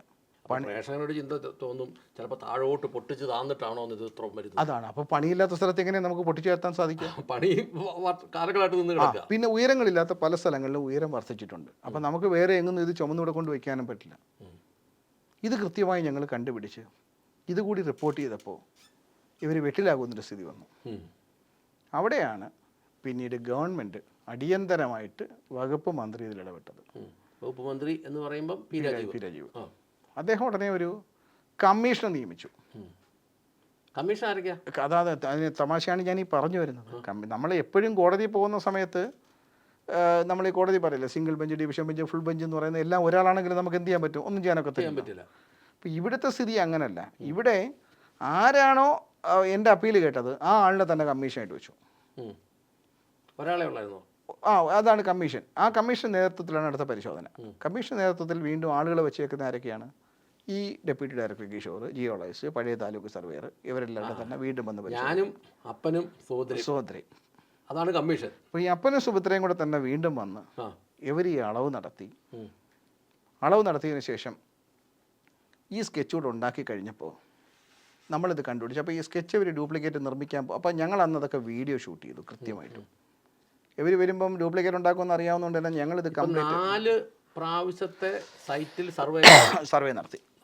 അപ്പം ഞങ്ങൾ ഇത് വീഡിയോ ഷൂട്ട് ചെയ്തിട്ട് ഞങ്ങൾ അന്ന് വന്ന ആൾക്കാരോട് പറഞ്ഞു, അളവ് കണ്ടുപിടിക്കാൻ നിങ്ങൾ കൊണ്ടുവന്നിട്ടുള്ള ഡോക്യുമെൻറ്റുകൾ കാണിക്കാൻ പറഞ്ഞു. അപ്പോൾ അതൊക്കെ നമ്മൾ വീഡിയോ ഇടുന്നത് കൊണ്ട് തന്നെ നമ്മൾ അതിൻ്റെ വിശദാംശങ്ങളിലേക്ക് കിടക്കണ്ട. എന്തായാലും കൃത്യമായിട്ട് കാര്യങ്ങൾ പറഞ്ഞു. ഒരു രേഖകളും ഇല്ലാതെയാണ് അവർ വന്നത്. അപ്പം ശരി, അങ്ങനെ വരുമ്പോൾ ഇപ്പം 4 സർവേ കഴിഞ്ഞു. അതിനുശേഷമുള്ള അവസ്ഥ എന്താണ്? അതിനുശേഷം ഈ സർവേ കഴിഞ്ഞപ്പോൾ അളവുകളുടെ കാര്യത്തിൽ ഈ ഒരു പ്രശ്നം വരും എന്ന് അറിഞ്ഞുകൊണ്ട് തന്നെ ഞങ്ങൾ എന്ത് ചെയ്യുമെന്ന് വെച്ചാൽ താലൂക്ക് തഹസിൽദാർക്ക് നമ്മളുടെ കത്ത് കൊടുത്തു. ജിയോളജിക്ക് വേണ്ടിയിട്ട് താലൂക്ക് സർവേർ ഇത്തരത്തിൽ വ്യാജമായൊരു സ്കെച്ച് ഉണ്ടാക്കി തരാൻ സാധ്യതയുണ്ട്. അതുകൊണ്ട് പാറയുടെ ക്വാണ്ടിറ്റി കണക്കാക്കാൻ വേണ്ടുന്ന ഇനിഷ്യൽ പ്രൊഫൈലും സെക്ഷൻ ഡ്രോയിങ് ഉൾപ്പെടെയുള്ള കാര്യങ്ങളുണ്ടോ എന്ന് നിങ്ങൾ നോക്കണം എന്ന് പറഞ്ഞു. അല്ല, അതല്ലേ ആദ്യം തൊട്ട് അവരോട് ചോദിച്ചോണ്ടിരുന്നത്. അത് അവരുടെ ഇല്ലല്ലോ. അപ്പോൾ ഇത് തഹസിൽദാർക്ക് രേഖാമൂലം കത്ത് കൊടുത്തപ്പോൾ തഹസിൽദാർ ഇത് എന്ത് ചെയ്തു? നോട്ടാക്കിയിട്ട് ഈ സർവേയറോട് ചോദിച്ചു. സർവേയറോട് ഈ സാധനം ചോദിച്ചു കഴിഞ്ഞപ്പോൾ സർവേയർക്ക് ഇതിന് മറുപടി കൊടുത്തെങ്കിലേ പറ്റൂ. അപ്പോൾ അയാൾ പറഞ്ഞു, സാർ ഞാൻ ഇത്രയും കാലം ഉണ്ടാക്കിയ എല്ലാ സ്കെച്ചുകളും ആവറേജാണ്. അതായത് എനിക്ക് 13 കോടി രൂപ പിഴ ചുമത്തിയേക്കുന്ന സ്കെച്ച് ആവറേജാണ്. പിന്നെ അതിനുശേഷം ജിയോളജി ഉണ്ടാക്കിയത് ആവറേജാണ്. ഇപ്പം ഞാൻ വീണ്ടും ഉണ്ടാക്കി കൊടുത്തത് ആവറേജാണ്. ഇതിലെ ഉയരങ്ങൾ സാങ്കല്പികമാണ്. അതായത് അവിടുന്ന് ഇങ്ങോട്ടുള്ളതിന്, സർക്കാരിൽ നിന്ന് ഇങ്ങോട്ടുള്ളതിനെല്ലാം ആവറേജ്, അങ്ങോട്ടുള്ള 13 അല്ലല്ല, അത് ആവറേജ് എന്നല്ല സാർ, ഇതെല്ലാം ഏകദേശമാണ് ഞാൻ ഉൾപ്പെടുത്തിയിരിക്കുന്നത്. എനിക്ക് ഇതിന്റെ കൃത്യമായ ക്വാണ്ടിറ്റി കണ്ടുപിടിക്കാൻ പറ്റത്തില്ല എന്ന് അയാൾക്ക് സമ്മതിക്കേണ്ടി വന്നു. അപ്പം പിന്നെ എങ്ങനെയാ 13 കോടി രൂപ? അത് കൃത്യം തുകയാണല്ലോ. അല്ല, അത് അവിടെ ഇവിടെ വെച്ചേക്കുമല്ലേ, സംഭവം തെളിയിക്കാൻ പറ്റിയിട്ടില്ല. അപ്പോൾ അതിനുശേഷം ഇത് താലൂക്ക് സർവേർ പറഞ്ഞിട്ടും ജിയോളജി വകുപ്പ് അത് അംഗീകരിക്കാൻ തയ്യാറായിട്ടില്ല. അപ്പോഴേ ഗവൺമെൻറ് അടുത്ത ഉന്നതതല കമ്മീഷൻ വെച്ചു. ഇവർക്ക് വേണ്ടി ഉന്നതതല കമ്മീഷൻ വെച്ചു കൊടുത്തു. വീണ്ടും അളക്കാൻ പറഞ്ഞപ്പോൾ അതിൻ്റെ അപ്പീലിന് ശേഷമാണ് സാർ ആലോചിക്കണം. അപ്പീലിൽ നമ്മൾ കൊടുത്തിരിക്കുന്ന ഡോക്യുമെൻറ്റിനെ ബേസ് ചെയ്തിട്ട് തീരുമാനം എടുക്കുക. പിന്നീട് വലിയ പരിശോധനകളൊന്നും നടത്തേണ്ടത് എപ്പോഴാണെന്ന് വെച്ചാൽ നിയമപ്രകാരം തന്നെ എന്തെങ്കിലും ഡോക്യുമെൻറ്റുകൾ ജെന്യുവിനായിട്ട് കൊടുക്കാനുണ്ടെങ്കിൽ കൊടുക്കുക എന്നുള്ളതാണ് അതിനകത്തുള്ള പ്രാക്ടിക്കാലിറ്റിയും ചെയ്യേണ്ടുന്നത്. ആദ്യത്തെ ഉത്തരവ് എന്തായാലും കോശായി പോകും. പിന്നീട് കുറ്റം കണ്ടുപിടിക്കണമെങ്കിൽ അവരെന്ത് ചെയ്യണം? ഒന്നേന്ന് വീണ്ടും പരിശോധന നടത്തി കുറ്റം തെളിയിക്കണം. അപ്പോൾ ഇവിടുത്തെ കാര്യം അതൊന്നുമല്ല. അപ്പോൾ വീണ്ടും ഗവൺമെൻറ് ഒരു ഉന്നതതല കമ്മീഷൻ വെച്ച് കൊടുത്തു. കാരണം എന്തിനാണ്? ജിയോളജി ചുമത്തിയിരിക്കുന്ന ഈ പിഴ ഏത് വിധേനയും ശരിയാണെന്ന് സ്ഥാപിക്കണം. സർക്കാരിന് ഒന്നാമത് ഗതിയില്ലാതെ നടക്കല്ലേ സാർ. ഈ സർക്കാരിന് ഗതിയില്ല എന്ന് പറഞ്ഞാൽ ഈ പ്രസ്ഥാനം നടക്കുമ്പോൾ കൃത്യമായും സർക്കാരിന് എത്ര കോടി രൂപയാണ് സാർ ടാക്സും വരുമാനവും കിട്ടുന്നത്? എത്ര ആൾക്കാർക്കാണ് തൊഴിൽ കിട്ടുന്നത്? വൺ ടൈം ഒരാളിനെ കൊണ്ട് പിഴയടപ്പിച്ച് ഈ പ്രസ്ഥാനം ഇല്ലാതാക്കുമ്പോൾ ഒരു തവണ കൊണ്ട് എന്നേക്കുമായിട്ട് നിന്നു പോവുകയല്ലേ ഇത്? അതങ്ങനെയാണല്ലോ. ഇപ്പം നമ്മൾ ഇപ്പോൾ ഈ KSRTC ബസ് അല്ലെങ്കിൽ സൗജന്യം എല്ലാം കൊടുത്തപ്പോൾ നാട്ടിലുള്ള പ്രൈവറ്റ് ബസ് എല്ലാം നിന്നു. പിന്നെ പ്രൈവറ്റുകാരനല്ലേ, നാട്ടുകാരനല്ലേ, മുടിഞ്ഞു മുത്തിരി ടൗൺ പൊക്കോട്ടെ എന്നുള്ളതാണല്ലോ പൾസ്. അപ്പം അതിൻ്റെ ഒരു ബാക്കി പത്രമല്ല ഇത്. അപ്പോൾ എന്തായാലും ഉന്നതതല കമ്മീഷനെ അവർ വെച്ചപ്പോൾ, ഉന്നതതല കമ്മീഷൻ എന്ന് പറഞ്ഞാൽ ഹനീഷ് മുഹമ്മദ് സാറിൻ്റെ അടുത്തൊക്കെ നമ്മൾ ഒരുപാട് തവണ കണ്ടിട്ട് പറഞ്ഞു. അദ്ദേഹമാണ് അപ്പലൻ്റ് അതോറിറ്റി. നമ്മൾ അപ്പീൽ, അതെ. അപ്പോൾ അദ്ദേഹം എന്ന് പറയുമ്പോൾ കാണുമ്പോൾ വലിയ സ്നേഹമാണ്, നമ്മുടെ അടുത്ത് വളരെ സ്നേഹമായിട്ട് സംസാരിക്കും. പാറമടക്കാരൊക്കെ കണ്ടാൽ ഒരുപക്ഷെ ഇത്രയും നല്ല മാന്യമായിട്ട് സംസാരിക്കുന്ന വ്യവസായ വകുപ്പിൽ പാറമടക്കാരെ സഹായിക്കുന്ന ഒരു ഉദ്യോഗസ്ഥനിൽ നമുക്ക് തോന്നും. ജിയോളജി വകുപ്പിൽ ഏറ്റവും കൂടുതൽ വളരെ നമ്മൾ ചെന്നിരിക്കുമ്പോൾ നമുക്ക് വളരെ സന്തോഷമായിട്ട് തോന്നുമെങ്കിലും ഇത്രയും കൂടുതൽ കണ്ണിങ് ആയിട്ട് കാര്യങ്ങൾ കൈകാര്യം ചെയ്യുന്ന ഒരു IAS ഓഫീസറെ കാണാൻ പാടാണ്. എന്തുകൊണ്ടാണ് ഇവരെയൊക്കെ സഹായിക്കുന്നതെന്ന് ചോദിച്ചാൽ എനിക്കതിന് മറുപടിയില്ല. അദ്ദേഹത്തിന് ഇതിൻ്റെ പങ്ക് പറ്റുമെന്ന് ചോദിച്ചാൽ എനിക്കറിയാത്തൊരു കാര്യത്തെക്കുറിച്ച് എനിക്ക് പറയാനും നിർവാഹമില്ല. ശരി, ഇപ്പോഴും ഈ അവസ്ഥ നിൽക്കുക സംഭവം ആണോ? അതെ. ഇപ്പം ഈ കമ്മീഷനെ വെച്ച് കഴിഞ്ഞപ്പോൾ കമ്മീഷൻ വരുന്ന സമയത്തും വീണ്ടും അളവ് നടത്തുന്ന സമയത്ത് ഞങ്ങൾ വീണ്ടും ചോദിച്ചു, പഴയത് കണ്ടുപിടിക്കാൻ നിങ്ങളുടെ ഒരു ഡോക്യുമെൻ്റ് ഉണ്ടോ? ഇല്ല. താലൂക്ക് സർവേ, അതിനകത്തൊരു പുതുമ അവർ വരുത്തിയായിരുന്നു കേട്ടോ.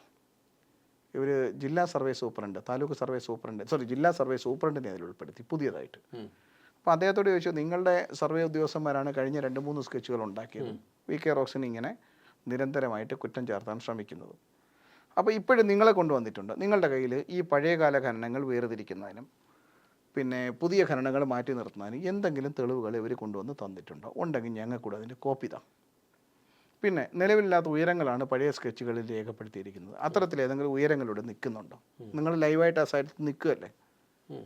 ഇതൊക്കെ ചോദിച്ച് ക്യാമറയുടെ മുമ്പ് വെച്ചായതുകൊണ്ട് തന്നെ ജില്ലാ സർവേ സൂപ്രണ്ടിന് വ്യക്തമായിട്ട് മറുപടി പറഞ്ഞേ പറ്റൂ. അല്ലെങ്കിൽ അദ്ദേഹം ഒരു സത്യസന്ധനായ ഉദ്യോഗസ്ഥനാണ്, ഇവർക്ക് ഈ പറയുന്ന വലിയ പ്രലോഭനങ്ങൾക്കൊന്നും വഴങ്ങുന്ന ആളല്ല.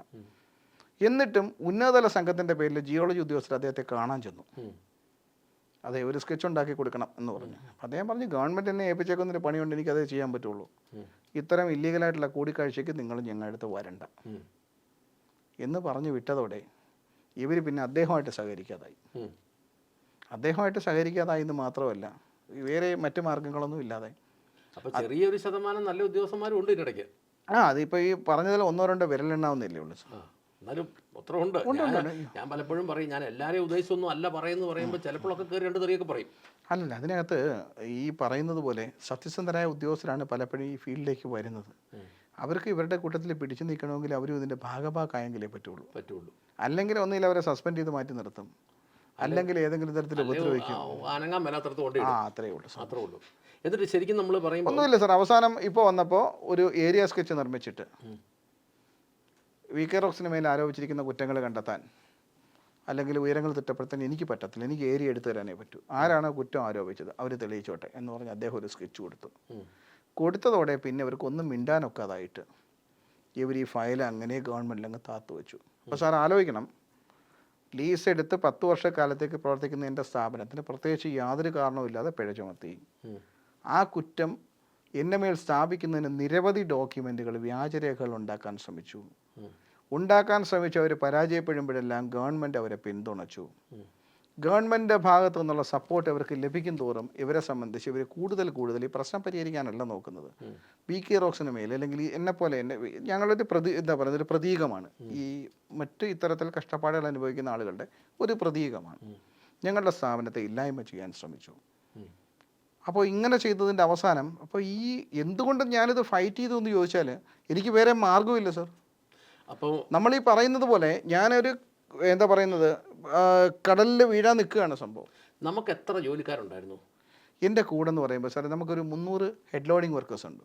അവരെല്ലാ ദിവസവും രാവിലെ ഇവിടെ വന്നിട്ട് ചെറിയ വണ്ടികളിൽ 10 ചെറിയ വണ്ടികളിൽ അവർ ലോഡ് ചെയ്ത് വിടും. പിന്നെ അത്രയും തന്നെ വണ്ടിക്കാരുണ്ട്, പിന്നെ നമ്മുടെ സ്റ്റാഫ് എല്ലാം കൂടെ 10-700 പേര് ഡയറക്റ്റായിട്ടും. 700 പേർക്ക് ഇപ്പം ജോലി ഇല്ലെന്നായിട്ട് എത്ര കാലമായി? ഇപ്പം 3 വർഷമായി സർ. 3 വർഷമായി. ഞങ്ങൾ കഴിഞ്ഞ ദിവസം പറഞ്ഞത് 14,500ഓളം മടകൾ ഏതാണ്ട് 1000-ൽ താഴെയുള്ള രാഷ്ട്രീയക്കാരും ഉദ്യോഗസ്ഥന്മാരും കൂടെ ചേർന്ന് പൂട്ടിച്ച് കളഞ്ഞു എന്നാണ് ഞങ്ങൾ പറഞ്ഞത്. അതിൽ 700ഓളം ആളുകൾക്ക് ജോലി കൊടുത്തുകൊണ്ടിരുന്ന ഒരു സ്ഥാപനം പൂട്ടിയ ചരിത്രമാണ് ഇപ്പോൾ ഇത്ര നേരം ഞങ്ങൾ നിങ്ങളോട് പറഞ്ഞത്. അല്ല, അതിൽ സാറിനോട് എനിക്കൊരു വിയോജിപ്പുണ്ട്. എന്താണെന്നറിയാമോ സാർ? അതിൽ 100 ജോലിക്കാരെ ഒരു മടയിൽ വെച്ച് കൂട്ടിയാൽ എന്നാണ് പറഞ്ഞത്. അപ്പോൾ ഞാൻ പറയട്ടെ, അത് കണക്ക് തെറ്റാണ്. സംഭവം എന്താണെന്ന് വെച്ചാൽ അതിന് മുകളിലുണ്ട്. സർ, ഒരു പാറമടയിൽ ശരാശരി ഒരു പാറക്കോറി വന്നാൽ അതിനകത്ത് ശരാശരി 200 മുതൽ 300 വരെ വണ്ടിക്കാരും ലോറിക്കാരും ക്ലീനർമാരും അത്രയും തന്നെ ഹെഡ് ലോഡിങ്ങും എങ്ങനെ പോയാലും ഒരു 10-600 പേരുണ്ടാവും ഒരു പാറമടയിൽ ജോലി ചെയ്യുന്നത്. നമ്മുടെ പരിസ്ഥിതി സംരക്ഷിക്കുന്നതിൻ്റെ ഭാഗമായിട്ട് നിയന്ത്രണങ്ങൾ കൊണ്ടുവരണം, നിയമവിധേയമായിട്ട് കോറികൾ പ്രവർത്തിപ്പിക്കണം. അങ്ങനെ പ്രവർത്തിപ്പിക്കുമ്പോൾ അത്തരത്തിൽ പ്രവർത്തിക്കുന്ന കോറികളെങ്കിലും നമ്മൾ സംരക്ഷിക്കണ്ടേ? നമ്മൾ ഓൾറെഡി പശ്ചിമഘട്ടത്തിൽ നമ്മൾ ഏകദേശം നമ്മളുടെ റിസർവിൻ്റെ, കേരളത്തിലെ മുഴുവൻ റിസർവിൻ്റെയും ഏകദേശം 60% നമ്മൾ റിസർവ് ചെയ്ത് വച്ചിട്ടുണ്ട്. 40%-ൽ നമുക്ക് ആകെ 15%, അത് പല കാരണങ്ങൾ കൊണ്ട് 15% കോറികൾ നടക്കാതെ പോകുന്നുണ്ട്. പിന്നെ ഇത് എല്ലാം തരണം ചെയ്ത് 15% കോറികളാണ് ഈ നടക്കുന്നത്. അതെങ്കിലും നടക്കണ്ടേ? ഇല്ലെങ്കിൽ പൂർണ്ണമായും ഈ ഉൽപ്പന്നങ്ങൾ അന്യ സംസ്ഥാനത്ത് പോകും. ഞങ്ങൾ ഈ 100 പേരെന്ന് പറഞ്ഞത് വളരെ ഏറ്റവും കുറച്ചങ്ങ് പറഞ്ഞതാ. അതിൽ കൂടുതൽ ആളുകളുണ്ടെന്ന് നമുക്കറിയാം. കാരണം ഞാനും 35 വർഷം കോൺട്രാക്ടർ ആയിരുന്ന ആളാണ്. എഞ്ചിനീയറിംഗ് സൈഡിൽ വിദ്യാഭ്യാസമുള്ള ആളാണ്. അതുകൊണ്ട് എനിക്ക് ഇതിൻ്റെ കണക്കുകൾ പറഞ്ഞാൽ കൃത്യം മനസ്സിലാവും. എനിക്കിതറിയാം. ഞാൻ പല മടകളിലും പോവുകയും മടകൾ നിന്നതിൻ്റെയും മെറ്റീരിയൽസ് വില കൂടിയതിൻ്റെയും അതിൻ്റെ മേഖലയിൽ ഈ കൺസ്ട്രക്ഷൻ സൈറ്റുകളിലുണ്ടായ ഞെരുക്കങ്ങളൊക്കെ എനിക്കറിയാം. അതുകൊണ്ട് എനിക്ക് ആ സൈഡ് അറിയാം. പിന്നെ ഞാൻ പറഞ്ഞപ്പോൾ പരമാവധി എണ്ണം കുറച്ച് പറഞ്ഞതാണ്. അപ്പം ഞാൻ എന്നെ കേൾക്കുന്ന പ്രേക്ഷകരോട് പറയുന്നത്, ഞങ്ങളും ഞങ്ങളുടെ ചാനലും ജനത്തിനു വേണ്ടി ഇതുപോലെയുള്ള കാര്യങ്ങൾ പൊതുജനത്തിൻ്റെ മുമ്പിലേക്ക് കൊണ്ടുവരാൻ ഞങ്ങൾ പ്രതിജ്ഞാബദ്ധമാണ്. എന്നെ കേൾക്കുന്ന ഓരോരുത്തരും നിങ്ങൾ ഇതുപോലെയുള്ള ഒരു പ്രതിസന്ധി നിൽക്കുകയാണെങ്കിൽ നിങ്ങൾ ഞങ്ങളെ സമീപിക്കുകയും ഞങ്ങളുമായി ബന്ധപ്പെട്ട് വരികയാണെങ്കിൽ ഞങ്ങൾ ഇതുപോലെ ഇരുന്ന് നിങ്ങളുടെ ദുരനുഭവങ്ങൾ നിങ്ങൾക്ക് പൊതുസമൂഹത്തോട് പങ്കുവയ്ക്കാം. അങ്ങനെ ഇപ്പോൾ ഈ സാറ് വന്ന് ഇത്രയും ധൈര്യമായിട്ട് ഒരു പ്രിയയുടെ പേര് പറഞ്ഞു, ഒരു ബദറുദ്ദീൻ്റെ പേര് പറഞ്ഞു, മൈനിങ് ആൻഡ് ജിയോളജിയുടെ ഡയറക്ടറുടെ പേര് പറഞ്ഞു. ഇങ്ങനെ 10 പേരെ ഇറങ്ങി ധൈര്യമായിട്ട് അങ്ങ് പറയാൻ തുടങ്ങാമെങ്കിൽ ഇവന്മാരുടെ എല്ലാം വെളുത്ത മുഖവും കറുത്ത മനസ്സും വെളിവരും. സാർ, ഇതിനകത്ത് സാർ ഒരു കൊച്ചു കാര്യമാണ് ഞാൻ പറഞ്ഞത്. സാർ, എന്താണെന്ന് വെച്ചാൽ നമ്മൾ കുറച്ച് കോറികളെങ്കിലും നമ്മൾ ഈ പറയുന്നത് പോലെ തന്നെ ഇതൊരു നിയമവിരുദ്ധ പ്രസ്ഥാനമാണ്. അല്ലെങ്കിൽ നമ്മളിപ്പം ഓപ്പറേഷൻ തൂഫാൻ ഡ്രഗ്സ് നാട്ടിൽ നിന്നും പൂർണ്ണമായിട്ടും നമ്മൾ ഇല്ലായ്മ ചെയ്യുന്നു. ആവശ്യമുള്ള കാര്യമാണ്. കാരണം ഇപ്പോൾ വന്ന ഗവൺമെൻറ് എടുത്തിരിക്കുന്ന ഏറ്റവും ആർജവമുള്ള നിലപാടിൻ്റെ കൂട്ടത്തിൽ നമുക്ക് പ്രശംസിക്കാൻ പറ്റുന്നൊരു കാര്യമാണത്. ഞാൻ പിന്നെ കൃത്യമായും ഞാനതിന് ഒരു സ്ട്രാറ്റജി തയ്യാറാക്കി വെച്ചിട്ടുള്ള ആളാണ്. ഇത്തരത്തിലുള്ള കാര്യങ്ങൾ ഇല്ലായ്മ ചെയ്യാൻ എന്തെങ്കിലും, കാരണം എനിക്ക് മക്കളുണ്ട്, എന്തെങ്കിലും തരത്തിൽ എന്തെങ്കിലും ആശയങ്ങൾ മുന്നോട്ട് വയ്ക്കാൻ കഴിയുമെങ്കിൽ അത് ചെയ്യണമെന്ന് എത്രയോ കാലം മുമ്പേ ആലോചിച്ച് കൃത്യമായൊരു പ്ലാൻ തയ്യാറാക്കി എനിക്കത് അദ്ദേഹത്തിനോട് ഒരിക്കലെങ്കിലും പറയാൻ പറ്റുമെങ്കിൽ പറയണമെന്ന് എൻ്റെ മനസ്സിലുണ്ട്. അപ്പം ഞാൻ ചോദിക്കട്ടെ, അപ്പം അത്തരത്തിൽ ഇല്ലായ്മ ചെയ്യേണ്ടുന്ന ഒരു പ്രസ്ഥാനമാണ് ഈ പാറക്കോറി എങ്കിൽ എന്തിനാണ് സാർ കേരളത്തിൽ ഇതിന് അനുവാദം കൊടുക്കുന്നത്? പൂർണ്ണമായിട്ട് ഇപ്പം നമ്മുടെ ഇരിക്കുന്ന പാറകൾ മൊത്തം അവിടെ ഇരുന്നോട്ടെ, ഈ ഒരു പ്രസ്ഥാനം വേണ്ട. അല്ല സാർ, ഒരു ദിവസം നോട്ടിഫിക്കേഷൻ അതിന് നമ്മൾ ആദ്യം ഉത്തരം പറഞ്ഞു. ഇത് കൃത്യം രാഷ്ട്രീയക്കാരും ഉദ്യോഗസ്ഥന്മാരും അടങ്ങുന്ന 1000 താഴെ ആളുകളുടെ അങ്ങനെ ഒരു മാഫിയയുടെ കയ്യിലോട്ട് ഇത് കൊണ്ടുപോകുക എന്നുള്ളതാണ്. അല്ല, തൽപര കക്ഷികൾക്ക് നമുക്കിത് വിട്ടുകൊടുക്കാം. ഈ പ്രസ്ഥാനം നടത്തണ്ട, അല്ലെങ്കിൽ കോറി മാഫിയാണെന്ന് പറയുന്ന ആളുകളുടെ താല്പര്യത്തിന് വഴങ്ങിയിട്ട് നമുക്ക് എന്ത് ചെയ്യാം, നമ്മൾ ഈ പ്രസ്ഥാനം ചെയ്യുന്നില്ല എന്നുള്ള ഒരു സ്റ്റാൻഡിലേക്ക് നമ്മൾ എത്തുകയാണെന്ന് വിചാരിക്കുക. അപ്പോൾ ഇതുകൊണ്ടുണ്ടാകുന്ന ഇമ്പാക്റ്റ് പരിഹരിക്കാൻ അവർക്ക് എന്ത് മാർഗനിർദ്ദേശമാണ് മുന്നോട്ട് വയ്ക്കുക എന്നുള്ളത് അവർ പറയട്ടെ. അല്ലെങ്കിൽ അവർ ചെയ്യേണ്ട കാര്യമെന്ന് പറയുന്നത് നിയമപരമായി നടക്കേണ്ട സ്ഥാപനങ്ങളെങ്കിലും നടക്കട്ടെ, അല്ലെങ്കിൽ നടക്കണം എന്നുള്ള നിലയ്ക്കൊരു നിലപാട്. കാരണം എല്ലാ കാര്യങ്ങളും ചെയ്യണമെന്ന് ഞാൻ പറയില്ല. നിലപാട് അവരെടുക്കുമോ? ഈ സിസ്റ്റത്തിൽ ഇവർ നിലപാടെടുക്കുമോ? ആ എടുക്കാത്തതിൻ്റെ കാരണമല്ലേ സാർ പറഞ്ഞത്. അപ്പം നമുക്ക് ചെയ്യാൻ പറ്റുന്ന ഇത്രേ ഉള്ളൂ. നമ്മൾ ജനം ഒരുമിക്കുക എന്നുള്ള ഒരു സംവിധാനമുള്ളൂ ഇതിനകത്തോട്ട്. ഇവന്മാർ രാഷ്ട്രീയക്കാരും ഉദ്യോഗസ്ഥന്മാരും ഒരുമിച്ചല്ലോ. നമ്മുടെ വരുമാനത്തിൻ്റെ 92% ഇവന്മാർക്ക് ശമ്പളവും പെൻഷനുമായിട്ട് പോകുന്ന കാര്യത്തിൽ ഇവന്മാർ ഒരുമിച്ചല്ലോ. അപ്പോൾ പിന്നെ പൊതുജനം ഒരുമിക്കണം. ഇപ്പം ധൈര്യമായിട്ട് ഒരാൾ കയറി വന്നു, സാർ ഒരാൾ ധൈര്യമായിട്ട് കയറി വന്നു. നാളെ ഒരാളുടെ ധൈര്യമായിട്ട് കയറി വന്നാൽ ജനത്തോട് വിളിച്ച് പറയട്ടെ, ഇന്നവൻ എൻ്റെ കയ്യിൽ നിന്ന് ഇത്ര ചോദിച്ചു, പിന്നെ ഇപ്പം നാട്ടിൽ കൂടെ മര്യാദയ്ക്ക് നടക്കുകയല്ലോ. അല്ല സാർ, എൻ്റെ ഒരു ചോദ്യമുണ്ട് സാർ. ഈ കോറി ഖനന വ്യവസായത്തെ പ്രോത്സാഹിപ്പിക്കാൻ അല്ലെങ്കിൽ അവർക്ക് വേണ്ടുന്ന കാര്യങ്ങൾ ചെയ്യാനെന്ന് പറഞ്ഞ് ഒരു വകുപ്പ് ജിയോളജി വകുപ്പിനെ രൂപീകരിച്ചിട്ടുണ്ട്, അല്ലെങ്കിൽ അതിൻ്റെ കീഴിലാക്കിയിട്ടുണ്ട്. ഈ പാറ വ്യവസായം ഇല്ലായ്മ ചെയ്യുന്ന ആളുകളെ എന്തിനാണ് സാർ ഈ മേഖലയിൽ റിക്രൂട്ട് ചെയ്യുന്നത് എന്തിനാണ്? അത് ശമ്പളം മേടിക്കാൻ. ഇതുപോലെ വേറൊരു വകുപ്പുണ്ട്, കൃഷി വകുപ്പ്. വല്ല പറയണുണ്ടോ? എന്തുമാത്രം പൈസ അമ്മമാർക്ക് കൊടുക്കുന്നത് ശമ്പളവും പെൻഷനുമായിട്ട്? അത് തന്നെ ഇതിൻ്റെ മറുപടി. അപ്പോൾ ഏതൊക്കെയാലും ഇത്രയും ഡീറ്റെയിൽ ആയിട്ട് ഈ കാര്യം പറഞ്ഞല്ലോ. ഇതിനകത്ത് ഏറ്റവും അഭിനന്ദനാർഹമായ കാര്യം, സ്വന്തം ബിസിനസ് 700ഓളം പേർക്ക് ജോലി കൊടുത്തുകൊണ്ടിരുന്നത് എല്ലാം നിന്നിട്ടും ഇന്നവരാണ് ഇതിനകത്തെ പ്രശ്നക്കാരെന്ന് തുറന്നു പറയാൻ കാണിച്ച മനസ്സിനെ, ധൈര്യത്തെ പ്രത്യേകമായി അഭിനന്ദിക്കുന്നു. സർ, ഈ പറഞ്ഞതിനകത്ത് ജിയോളജിസ്റ്റ് ബദറുദ്ദീൻ അല്ലെങ്കിൽ കിഷോർ ഡയറക്ടർ അല്ലെങ്കിൽ ഈ പറയുന്നത് പോലെ ഞാൻ പറഞ്ഞില്ലേ, അപ്പോൾ ഈ ഞാൻ പേരെടുത്ത് പറഞ്ഞ ആളുകളും അവരെക്കുറിച്ച് അലിഗേറ്റ് ചെയ്തിട്ടുള്ള ആരോപണങ്ങളും ഏതെങ്കിലും തരത്തിൽ അവർക്ക് നിഷേധിക്കാൻ കഴിയുമെങ്കിൽ അവരെ നിഷേധിക്കട്ടെ, തെളിവുകൾ സഹിതം. അല്ല, അതെന്നാ വെച്ചാലേ ആരോപണം ഉന്നയിച്ചപ്പോൾ ഇത്രയും ധൈര്യമായിട്ട് പറഞ്ഞപ്പോൾ തെളിവും കയ്യിലുണ്ടല്ലോ. തെളിവ് കയ്യിലുള്ളതുകൊണ്ട് പിന്നെ അവർ നിഷേധിക്കാനൊന്നും വരികയല്ല. കട്ടവനെ സംബന്ധിച്ച് അവനത് അതിനെ എതിർക്കാനൊന്നും വരികയല്ല. അവർക്ക് നമ്മൾ അവസരം കൊടുക്കണ്ടേ, അവർക്കും അത് പറഞ്ഞു അവർ മിടുക്കന്മാരാണ്, തെളിയിച്ചോട്ടെ, അവർ ചെയ്യട്ടെ, അവർ തെളിയിക്കട്ടെ. അപ്പോൾ ഇത്രമായി ഞാൻ പ്രേക്ഷകരോടും പറയുകയാണ്, ഇതുപോലെയുള്ള വിഷയങ്ങൾ മുന്നോട്ട് വരുമ്പോൾ നിങ്ങൾ ഞങ്ങളെ സമീപിച്ചാൽ നിങ്ങൾക്ക് ധൈര്യമുണ്ടെങ്കിൽ ഞങ്ങൾക്ക് ധൈര്യമുണ്ട്, നമുക്കിത് സമൂഹത്തോട് തുറന്നു പറയാം. ഓരോരുത്തരുടെയും വിവരങ്ങളും നാടുകളിലൊന്നും അറിയട്ടെ. ഇനി പെട്ടെന്ന് ഒന്ന് രണ്ട് കാര്യം കൂടെ ചോദിക്കുകയാണ്. ഈ ധാരാളം പണം മുടക്കിയാണല്ലോ ഇങ്ങനെയുള്ള പ്രസ്ഥാനങ്ങൾ തുടങ്ങുന്നത്. പെട്ടെന്ന് ഇത് നിന്ന് പോകുമ്പോൾ ഇതെങ്ങനെയാ ഇത് മുന്നോട്ട് കൊണ്ടുപോയത്? സർ, ഈ പൈസ മുടക്കിയാണെന്ന് പറയുമ്പോൾ നമുക്ക് അവിടെ നിന്ന് തുടങ്ങാം. എന്താണെന്നറിയാമോ, പൈസ ആരും കയ്യിലെടുത്ത് വെച്ചിട്ടല്ല ഈ ഒരു പ്രസ്ഥാനത്തിന് ഇറങ്ങുന്നത്. അപ്പോൾ നമ്മൾ ചെയ്യുമ്പോൾ ആദ്യമേ ഈ ഒരു പ്രസ്ഥാനം മുമ്പിൽ കണ്ടുകൊണ്ട് യാതൊരു കടവും ഇല്ലാതിരിക്കുന്ന നമ്മുടെ വീടായിരിക്കും പണയപ്പെടുത്തുന്നത്, അല്ലെങ്കിൽ നമ്മളുടെ സുഹൃത്തുക്കളുടെ കിടക്കാടമായിരിക്കും. അപ്പോൾ എന്തായാലും ഇത് നിൽക്കുന്നതോടെ നമ്മുടെ പ്രസ്ഥാനം, നമ്മുടെ ബിസിനസ് പരാജയപ്പെടുന്നത് കൂടാതെ നമ്മുടെ കയറിക്കിടക്കാടവും നമ്മളെ വിശ്വസിച്ച് പണം മുടക്കിയിരിക്കുന്ന ആളുകളും വഴിയാധാരവും. അതായത് നമ്മൾ ഭയങ്കര ബാധ്യതക്കാരനാണ്. നമ്മൾ വലിയ അത് പറഞ്ഞറിയിക്കാൻ ഇപ്പം നമ്മൾ വലിയ ബാധ്യതക്കാരനാകും എന്ന് പറയുമ്പോൾ ഒരു ചെറിയ വാക്കിൽ ഒതുങ്ങും. അതല്ല അതിൻ്റെ ഇമ്പാക്റ്റ്. അല്ല, എനിക്കറിയാം അതിൻ്റെ ഒരു അവസ്ഥ, എനിക്കറിയാം. അതാ ഞാൻ ചോദിച്ചത്. സാർ, ഞാനിത് നിന്നപ്പോൾ ഒരു പൈസയും കയ്യിലില്ലാത്ത ഞാൻ ഇത് തുടങ്ങാൻ വേണ്ടി കടം മേടിക്കുമ്പോൾ എൻ്റെ വീട് 2 കോടി രൂപയിൽ പണയത്തിലാണ്. ഞാൻ അത്രയും 2 കോടി രൂപയിൽ കൂടുതൽ ഞാൻ കടത്തിലാണ്. അപ്പോൾ അത് കഴിഞ്ഞിട്ട് ഇത് പണിയുന്നതിന് വേണ്ടിയിട്ട്, ഈ കോറി വർക്ക് നടക്കുന്നതിന് വേണ്ടിയിട്ട് 3 മെഷീൻ എടുക്കുമ്പോൾ വളരെ പെട്ടെന്ന് അടച്ചു തീർക്കണം. 10 മാസം കൊണ്ട് ഇത് അടച്ചു തീർക്കണം ഏത് വിധേനയും. കാരണം അത്രയും ബാധ്യത നമുക്ക് ഇട്ടേക്കാൻ പറ്റാത്തത് കൊണ്ട് തന്നെ 30 ലക്ഷം രൂപ എനിക്ക് ഫിനാൻസ് അടവാണ്. മനസ്സിലായില്ലേ സാറിന്? അപ്പോൾ 30 ലക്ഷം രൂപ ഇൻറ്റു 10 വരുമ്പോൾ എത്രയാണ് സാർ വരുന്നത്? 3 കോടി രൂപ എനിക്കൊരു വർഷത്തെ ബാധ്യതയാണ്. ഇങ്ങനെ ഈ മേഖലയിലുള്ള പാറ കോറിയായിട്ട് ബന്ധപ്പെട്ട മേഖലയിലുള്ള ഉപകരണങ്ങൾ പെട്ടെന്ന് നിന്ന് പോയി കഴിഞ്ഞാൽ ഇതൊന്നും ഒരു ആവശ്യക്കാരും ഇല്ല താനും അല്ലേ? അയ്യോ ഇല്ല സാർ, ആരും എടുക്കില്ല. കാരണം നമ്മൾ ഈ പറയുന്നതിനൊക്കെ എടുക്കുന്ന ഒരു മെഷീൻ്റെ വിലയെന്ന് പറയുന്നത് 1,4 കോടി രൂപ 1.5 കോടി രൂപയാണ്. 1,4 കോടി രൂപ പുറത്താണ് ഇതിൻ്റെ വില വരുന്നത്. പിന്നെ നമ്മളുടെ ഫിനാൻസ് ഉൾപ്പെടെ ഏകദേശം 1.5 കോടി രൂപയാവും ബ്രേക്കർ മെഷീനും ഒക്കെ എടുത്തു വരുന്ന സമയത്ത്. അപ്പോൾ ഇത് അടച്ചങ്ങ് തീർത്തെങ്കിൽ മാത്രമേ നമുക്ക് കിട്ടുന്ന പൈസ ഒന്നും നമുക്ക് വേണ്ട, നമുക്ക് ഈ മെഷീൻ്റെയൊക്കെ ബാധ്യത അങ്ങ് തീർത്താൽ മതി. തീർത്ത് കഴിയുമ്പോൾ ഇത് സ്വന്തമായിട്ട് വരുമല്ലോ. ഇതാണ് നമ്മളുടെ ചിന്ത. ഇതാണ് നമ്മളുടെ ചിന്ത. അപ്പോൾ ഈ വാറണ്ടി പീരീഡ് കഴിയുന്നതിന് മുമ്പ് ഇതിൻ്റെ ഫിനാൻസ് അങ്ങ് ഇട്ട് തീർക്കണം. പിന്നെ എന്നെപ്പോലെ ഞാനത് ഇട്ടതിൻ്റെ കാരണം എന്താണെന്ന് വെച്ചാൽ സാറിനറിയാലോ, എന്നെ സംബന്ധിച്ച് ചിലപ്പോൾ ആരോഗ്യം നമുക്ക് ഒരുപാട് കാലം നിലനിൽക്കില്ല എന്നൊരു ഭീതിയും കൂടെ എൻ്റെ മനസ്സിലുള്ളത് കൊണ്ട് എത്രയും പെട്ടെന്ന് ബാധ്യതകൾ തീർക്കണമെന്ന് ഓർത്തിട്ടാണ് ഞാൻ വന്നത്.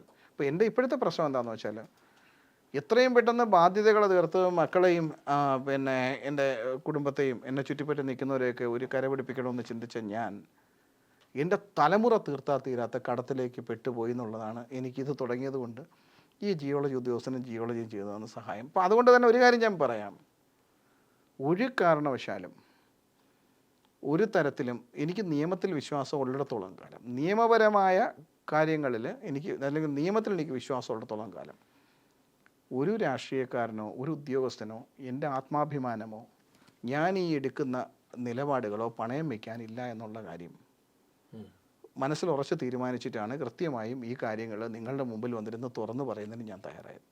ഏതൊക്കെയാലും ധൈര്യത്തെ അഭിനന്ദിക്കുന്നു. പിന്നെ സാറിൻ്റെ പ്രശ്നങ്ങൾ എത്രയും പെട്ടെന്ന് തീരട്ടെ, ഉദ്യോഗസ്ഥന്മാർക്ക് വെളിവും വെള്ളിയാഴ്ച ഉണ്ടാകട്ടെ, അവന്മാർക്കൊരു മാനസാന്തരം ഉണ്ടാകട്ടെ. നാട്ടിലൊരു ബിസിനസ് ഉണ്ടായാലേ ശമ്പളവും പെൻഷനും കിട്ടുകയുള്ളൂ എന്നുള്ളത് ഇപ്പോഴെങ്കിലും ഇവന്മാർക്ക് മനസ്സിലായില്ല. കുറച്ചുകൂടെ കഴിയുമ്പോൾ ഇത് ശമ്പളവും പെൻഷനും അവന്മാർക്കൂടെ ഇല്ലാത്ത അവസ്ഥയാവും. സാർ, എന്തായാലും എനിക്ക് ഇവർ ഇത്രയും പിഴ ചുമത്തിയിൽ വലിയ സന്തോഷമുണ്ട് കേട്ടോ. എന്താണെന്നറിയോ, കൃത്യമായി എന്താ പറയുന്നത്, ഇവിടുന്ന് എത്രയാണ് മുൻകാലങ്ങളിൽ പൊട്ടിപ്പോയിട്ടുള്ളത് എന്നതിന് ഇവർ ചെറിയ ചെറിയ കണക്കുകൾ കൊണ്ട് സർക്കാരിനെ പറ്റിച്ചുകൊണ്ടിരുന്നതാണ്. ഇപ്പോൾ ഇവർ തന്നെ പറഞ്ഞിട്ടുണ്ട് ഇത്രയും കോടി രൂപയുടെ സാധനം ഇവിടുന്ന് പോയിട്ടുണ്ടെന്നുള്ളത്. ഞങ്ങളല്ല അത് എടുത്തിട്ടുള്ളത് എന്ന സ്ഥിതിക്ക് ഈ സാധനം ഇത്രയും ഇവിടുന്ന് പൊട്ടിപ്പോകാൻ ആരാണോ ഇത് എടുത്തുകൊണ്ട് പോകാൻ ആരാണോ കാരണക്കാരത്, ഏത് ഉദ്യോഗസ്ഥനാണോ അവരുടെ കയ്യിൽ നിന്നാണ് ആ പൈസ ഈടാക്കേണ്ടത്. സാറിന് ഞാൻ പറഞ്ഞെന്താണെന്ന് മനസ്സിലായി. അതായത് ഗവൺമെൻറ്റിന് വന്ന നഷ്ടം അത് അനുവദിച്ചു കൊടുത്ത ഉദ്യോഗസ്ഥൻ്റെ കയ്യിൽ നിന്ന് ഈടാക്കണം. ഒരു കാര്യം കൂടെ ചോദിക്കട്ടെ, കോടതിയിൽ നിന്നൊരു വിധി വന്നാൽ അത് നമുക്കത് നടപ്പിലാക്കി തരേണ്ടതല്ല ഇവർ സത്യത്തിൽ? സാർ ഇതിനകത്ത് കോടതിയിൽ നിന്ന് വിധി വന്നാൽ ഇവർ നടപ്പിലാക്കി തരുമെന്ന് ചോദിച്ചാൽ കോടതിയേക്കാളും ഒക്കെ മുകളിലാണ് ഇവരെന്നുള്ള ധാരണയാണ് ഇപ്പോഴും നിൽക്കുന്നത്. ഇല്ലെങ്കിൽ പിന്നെ എനിക്ക് ഹൈക്കോടതി തന്ന ഉത്തരവ് ഇവർ പാലിക്കണ്ടേ ഈ കാലയളവിൽ? തീർച്ചയായിട്ടും ഇല്ലയെന്ന് തന്നെ പറയേണ്ടി വരും. കാരണം കോടതിയെ സംബന്ധിച്ച് കോടതി ഒരു ഉത്തരവിട്ടു, അത് പാലിച്ചിട്ടില്ലെങ്കിൽ സാധാരണഗതിയിൽ നമുക്ക് കണ്ടംപ്റ്റ് പോകാം.